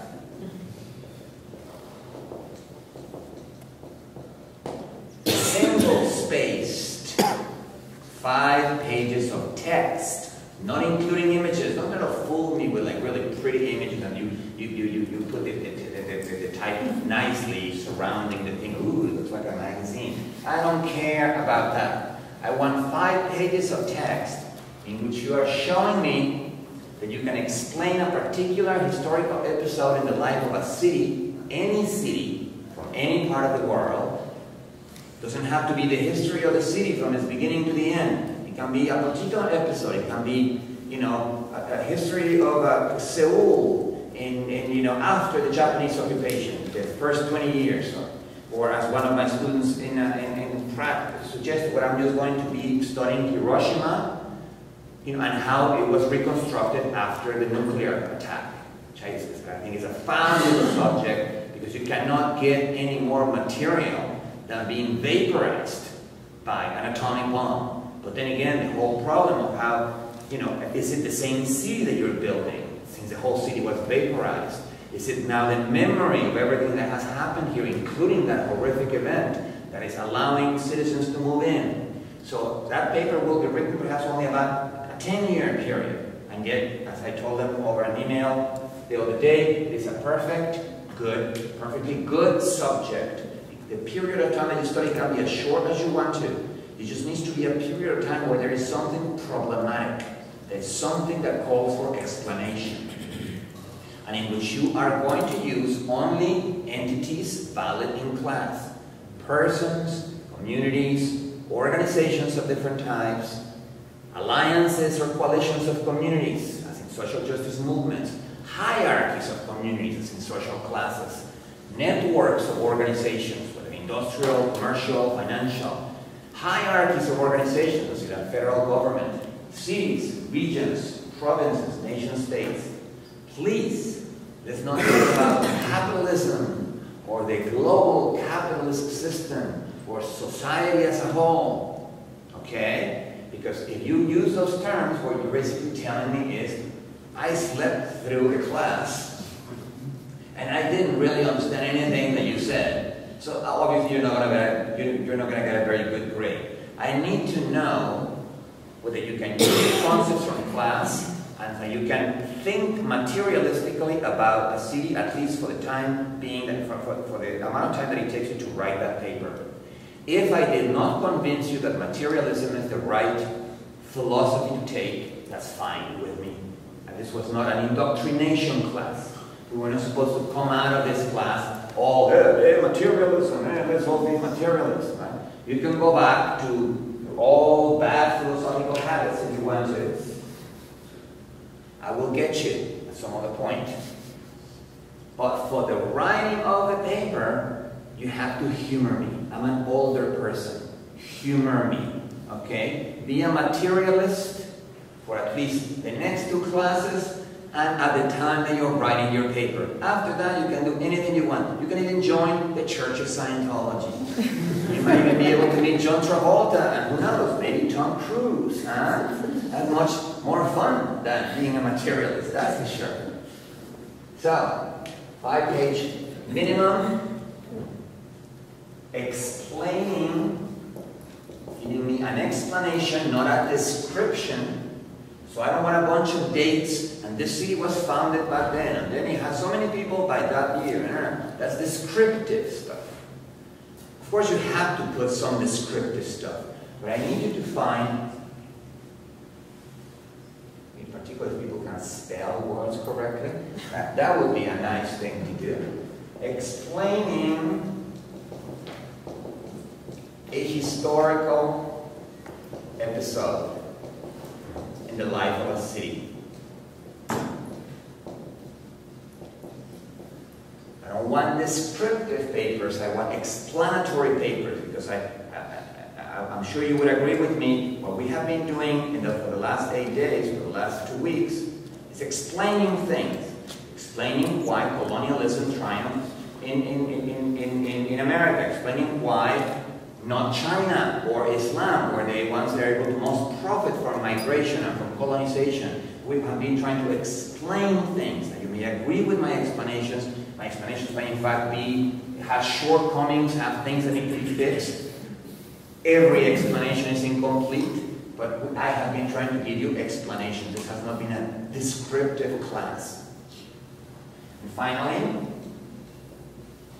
send me, when you have time, suggestions for the theme of your paper if you want to. This is not something that's obligatory, but I may be able to recommend you this book or that book, or I may be able to tell you, look, you're biting more than you can chew.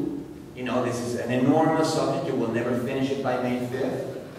Send it at Manuel 666 at pipeline.com. I already gave you this, but since I don't know who is in class and who isn't in class at any one particular point, I need you again.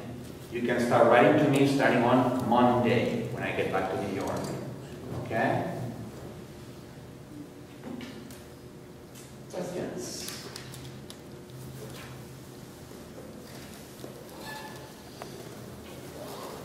Yes? I know the graph that you were showing about energy consumption slightly mirrors the other graph. The rate of urbanization. This is kind of a question about accessing into the future or something like that. I don't know. Yeah, well, it's one, but give it a shot. In the sort of the valleys, were there real downturns between wind and steam that actually caused the depression? And then I guess further on into today's reality about, will there ever be a downward valley before we find a new energy? I guess this is It's a good question. I don't think that at least the downswings in that curve were produced by a lack of energy, because there was plenty of wind energy for everybody. The downswings were produced, as I believe I mentioned, both by an ecological crisis, the first downswing anyway, starting in 1300 and going down to 1500, by an ecological crisis, which could happen again, due to excessive deforestation and loss of topsoil. So that created the conditions through which many areas of Europe stopped being able to feed themselves. Food prices went up. Food prices won't go up. People start having less kids. Populations are growing slower, so the rate of urbanization slows. And it was also caused by epidemics. Massive epidemics. A third of the population of Europe died beginning in 1346 and all the way to 1606, I think is the very last wave that hits England. If a third of the population goes down, clearly many towns, or particularly small towns, die. Many large towns they shrink into medium-sized towns, and medium-sized towns become small towns, you know, and so on. So there's anything that affects demographics, whether it's lack of food, whether it's microorganisms, whether it's warfare, can have an effect on the rate of urbanization. So in that particular case, the answer is no. But the second part of your question is very true. By 2050, some people calculate there will be a bottleneck. The bottleneck has different causes. One of the causes in which is a bottleneck that it's so-called a bottleneck because it's going to be hard for humanity to fit in that bottleneck, and we need to design our way out of that bottleneck in terms of industrial design, in terms of architectural design, in terms of all kinds of design, to make the most efficient use of energy and the most efficient use of other resources, including space and time, as considered as resources. The bottleneck, nobody knows for how long it will last, but even if it lasts for a decade, that's long enough that if we don't pass the test, something bad is going to happen when we come out on the other side. Now, there are many sources of the bottleneck. One is, a very important one, is something called the demographic transition. As I said, anything that affects demographics, anything that affects the non-human numbers is going to affect cities, right? The demographic transition is something that was first observed in the 19th century in very advanced cities. And it means this. It means typically, particularly in the 19th century and after that, peasant families and farmer families were larger than urban families. That's not always the case, that's only on average. I mean, look at the Kennedys, for instance, right? Like 1 million kids, right? I mean, there are families that are into creating dynasties, very rich families, and for them it is very important to have as many, possible heirs as possible. But nevertheless, when demographers begin to actually calculate and simulate how this happens, the process is roughly like that. The first generation of rural migrants into the city, they bring with them their rural habits. And if they were having 7 kids in the farm, they still have 7 kids when they come to the city. Now, 7 kids in the farm were helping hands. You can milk the cows. You can help with corn, with harvest and so on. 7 kids in the city now become something of a problem. So the second generation of rural immigrants typically has much less kids than their parents. And the same thing for early middle classes and so on. Within a city, starting roughly in 1850, people for the first time began to think about having kids that are going to have a life that's better than ours. That the idea that there is social mobility and that you want your kids, if you were lower middle class, you want your kids to be middle class. If you were middle class, you want your kids to be upper middle class. So you began thinking in financial terms about your kids. Well, for them to go from lower middle class to middle class, you're going to have to go to college. So that means that we're going to have to pay for college, or for some, at least to get them all the way through high school. But that's going to be an expense. So how many kids can we afford? Right? The idea of how many kids you can afford didn't really used to exist before. If you were rich because you were rich, if you were poor and rural because you were poor and rural and you needed plenty of kids to be as helping hands. But at some point during the 19th century, in certain cities, the demographic transition, there is a sharp decline in the birth rate, in how many kids people have, began to be noticeable. The richer the city, the more noticeable. Today, the demographic transition has reached ridiculous levels. In Italy, people are not even replacing themselves. They have on average like 1.5 kids, right? So they are not even having 2 kids per couple, which would be the minimum that you would need to replace yourself. So the fancier the city, the more people tend to delay having kids, and the smaller the number of kids that they have. Now you might not think that that is a big deal, and in certain cities it's not necessarily a big deal. You can always replenish your ranks, particularly at the lower levels, with rural immigrants. But many cities have what we call a pay-as-you-go pension system. In this country it's called the social security system, which basically means that older people retiring right now, their checks for the social security system come from younger people paying taxes right now. It's a pay-as-you-go pension system or retirement system. That pay-as-you-go system works only for as long as you replace yourself. Right? If you are now have reached, everybody is having 1.5 kids per couple, well, clearly 30 years from now, there's not going to be enough young people to pay for the older people retirement. We know already that the Social Security in the United States by 2037 is going to be in trouble, precisely because of demographic trends. The same thing happens in other countries that have pay-as-you-go systems. Now that's only one institutional effect that I want to mention as an example. But there are many other institutional effects that you can trace to demography and to demographic trends. And those will also cooperate with problems during the bottleneck. Right? So there are many things that you can project into 2050. We have not been doing this in class because I think, just as a matter of philosophical choice, I wanted you to learn about the past. But clearly we can project many of these ideas into the future. A future that perhaps we will not live, but that our kids will inherit. And our 1.5 kids, I'm going to have to make up my mind what half of the kid I want, the upper half. And so we can begin to project demographic trends, we can begin to project energy usage and energy availability of resources trends. For instance, the exhaustion of fossil fuels by such and such a date. And unless the timing is right, so that solar and wind energy can replace fossil fuels just in time, as opposed to 10 years too late, we're going to find ourselves in eras of trouble, in eras in which there will be, sort of like what's happening right now already. I mean, if you look at what's been happening this year, it's amazing, just in the Middle East, right?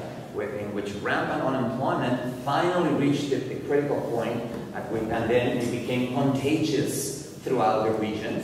And poor President Obama, I love the guy, but I have to say that for the first black president in the United States, he got dealt the worst possible hand ever, right? Okay, so you're going to be inaugurated as president, but we're in the middle of the next Great Depression. So let's see how you handle it, right?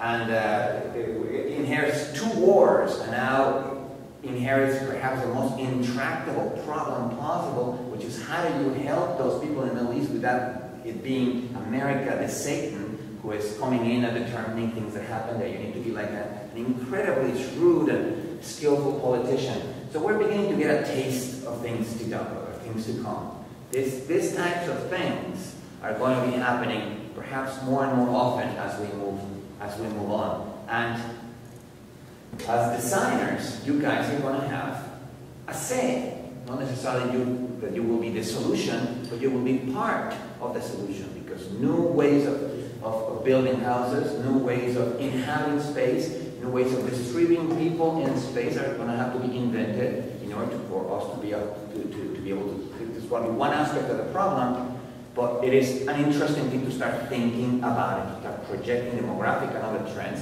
and start thinking, how is my particular design area going to be able to cooperate or aid in the solution of those problems?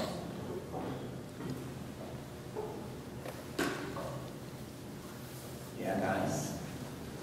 No questions in this area of the class? Yes, that's our question.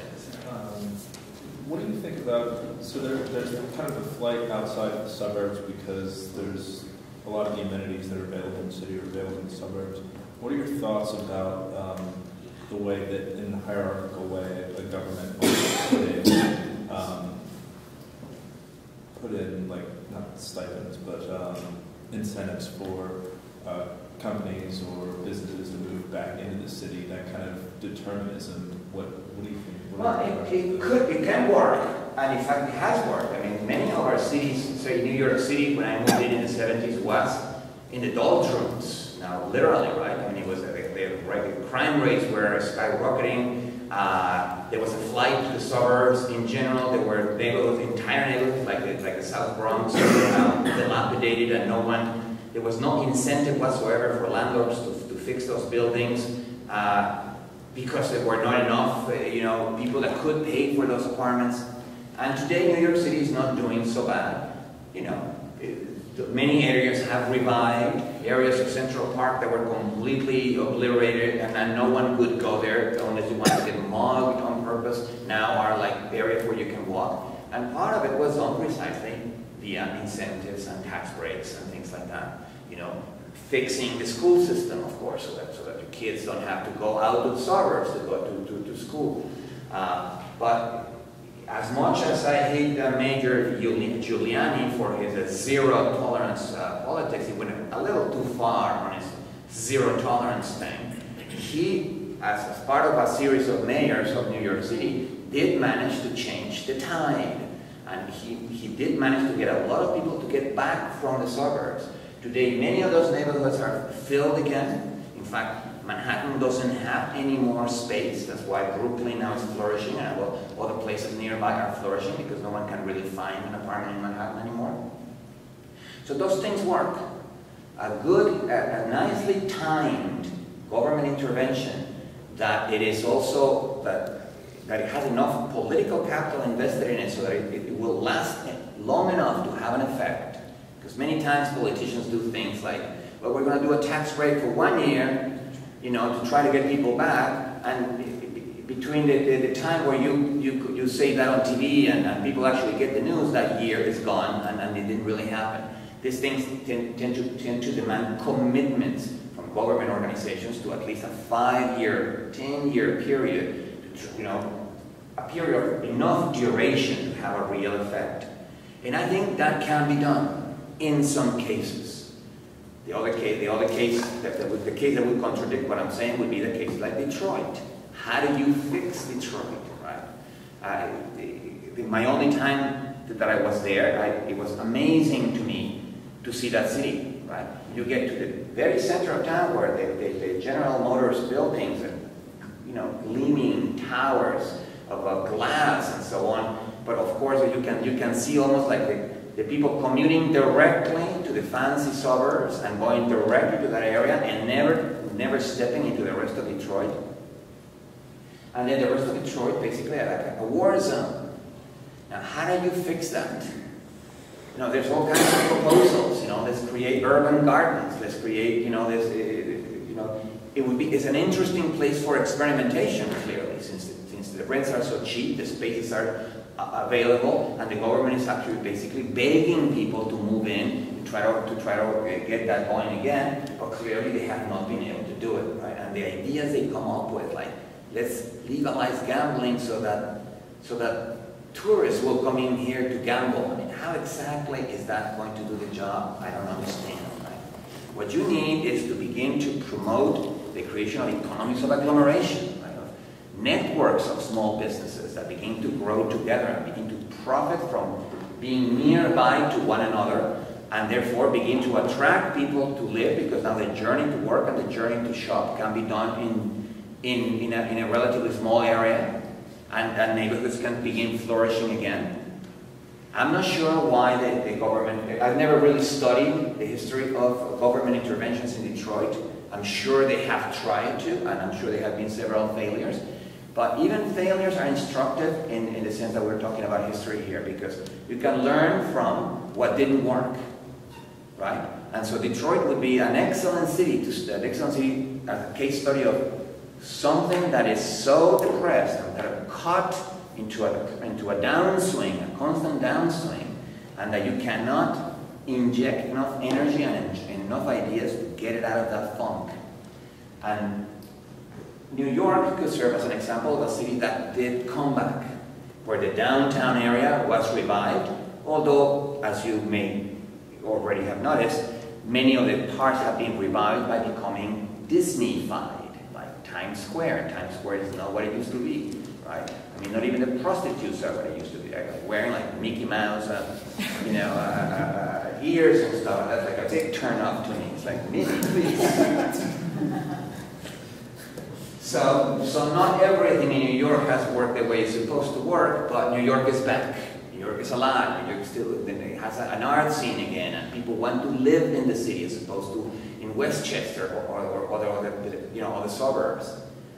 Detroit is the opposite. So that would be an interesting comparison. See policies that work and policies that work, policies that save the city versus policies that did not save the city. Yes? You've been talking about these suburbs here in the United States, but what about Europe? Like, are there many suburbs in Europe, and how, because honestly I haven't seen suburbs. Yeah, suburbs actually exist in Europe older than the United States. I mean, they're older, but they were typically upper-class suburbs. The omnibus and the little carriage vehicles that I was talking about before, the horse-driven vehicles, were precisely to take people from the suburbs back into the city as part of their journey to work. Commuter towns were first born in England before the United States, before Boston. They are not that visible because, of course, the cities are much older and have grown in different ways, and the suburbs are also kind of, in some cases, I'm not an expert on European suburbs, but they are better landscaped and better kind of integrated to the city. In Latin America, suburbs are planned, at least in Mexico, which is a place where I know, on the exact plan as the United States. I mean, the suburbs in Mexico City are almost American suburbs, right? With a long highway lined up with Burger Kings and McDonald's and so on, and the highway is, what adolescents and teenagers that just have the driver's license, it's like their escape from their parents. I mean, it's a very similar lifestyle in the United States. In Europe, they have a different type of suburbs. Also, there's another dynamic that's different in Europe than the United States. On average, in many suburbs in the United States, the kids of a particular family move out of their suburb. Say that they were living in a lower middle class suburb.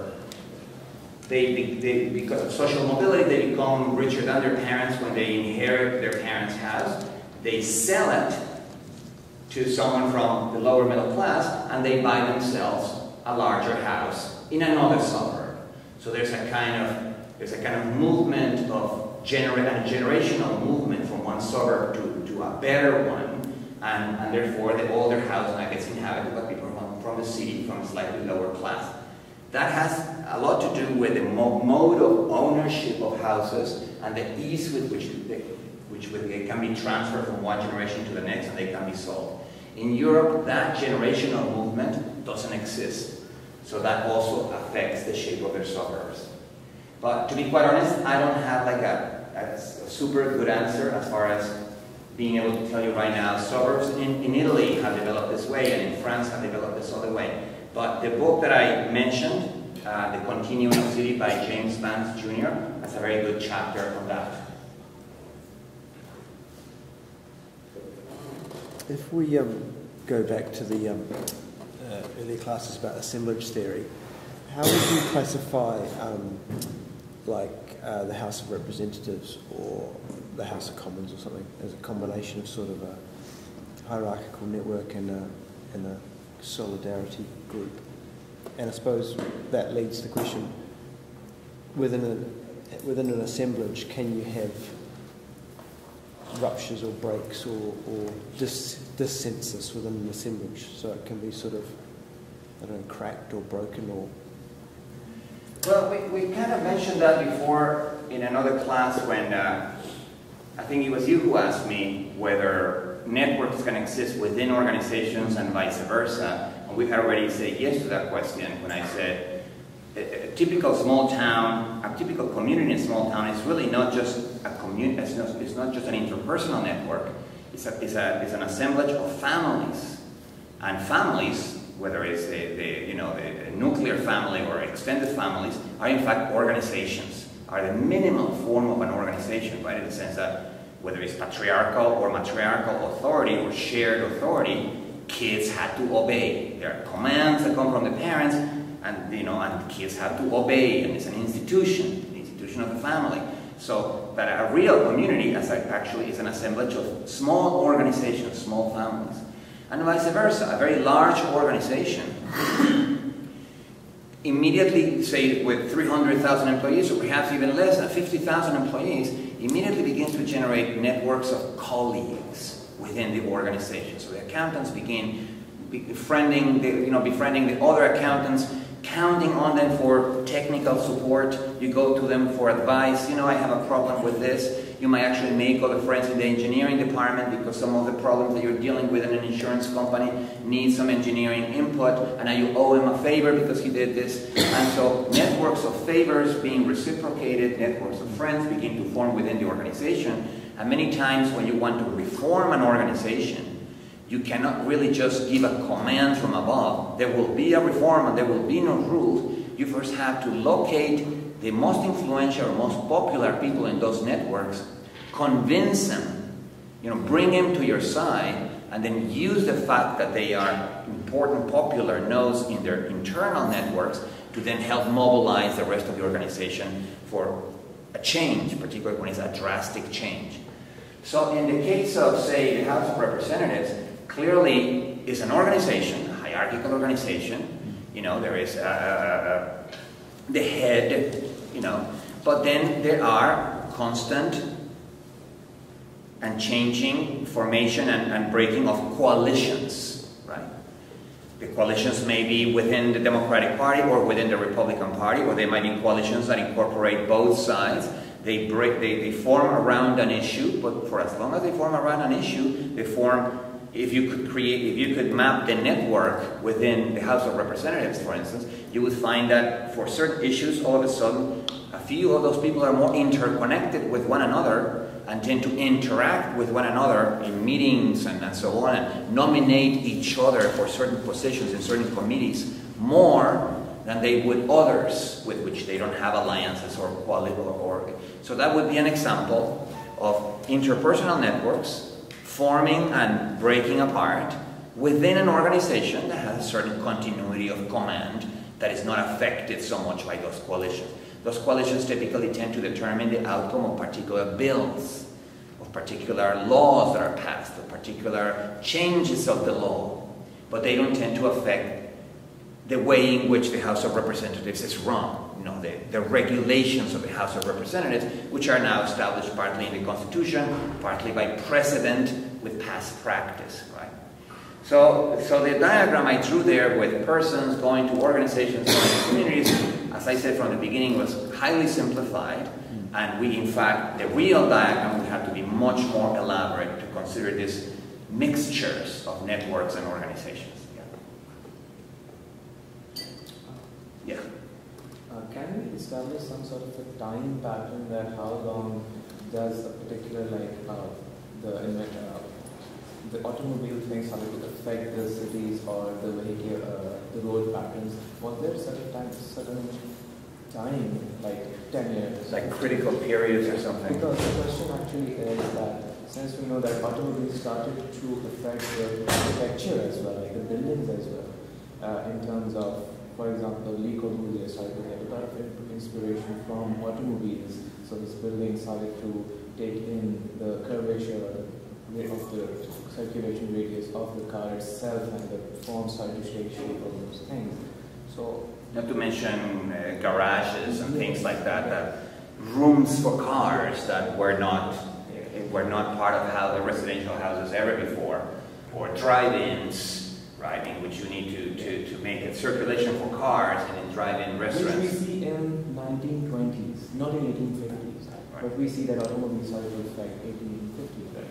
So that took around 70 years for this particular thing to affect architecture in particular. Right.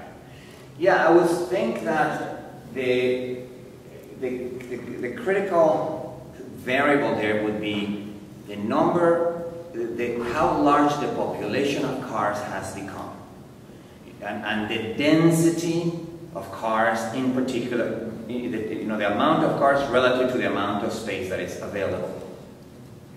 Because for very low densities, or very low amount of cars for a while continued to coexist with horse-driven carriages and with horse-driven trolleys and stuff like that. And there were different types of transportation, right?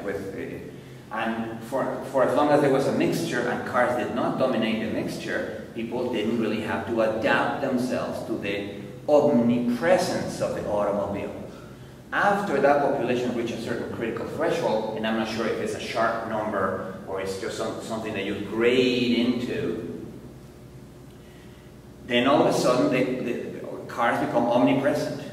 For anyone solving any particular problem, whether it's an engineering problem as to the kinds of roads that you need to build, or it's an architectural problem as to how you build new retail stores, what are we going to do about parking space? There's not a parking lot near here, so we're going to need to, you begin to think about locations in terms of whether there will be enough space to create a parking lot. You now begin to think in terms of maybe we should locate ourselves in a mall, which already has some parking lot. Or, as you said, we need to start changing the architecture to start taking into account the circulation. That doesn't become something that imposes itself on you as a problem until the population of cars reaches a certain critical threshold, right? And because it always takes a time for either people to increase in numbers, for plants to increase in numbers, for cars to increase in numbers. In all cases, we're talking about populations that begin small, but they begin reproducing. Yes, I can imagine 50 years a good time scale, although in that particular case, we had 2 world wars, which kind of interrupted things, while at the same time accelerating other things, right? A war always accelerates industrial production. Many things get discovered during a war, and then you emerge from that war, and radio now is a different thing than it used to be, and radar now is a different thing than it used to be, and canned food now appears like it appeared after the Napoleonic Wars, which it didn't exist before. So wars can both suckle the resources from a country and therefore slow down development within that country, but at the same time intensify the development of certain technologies that then make their way into the civilian war after the war, and begin accelerating life again. So we would have to take all those factors into account, but I would say the most important factor is how omnipresent are the cars. If you cannot turn around without seeing a car, well then you're going to have to take them into account the next time you solve an architectural problem. As everything that we've been saying in this class, it's all a matter of populations, right? Guys, I'm going to let you go. As usual, you sucked up all the energy from me. I'm dead. I will see you Saturday at 10.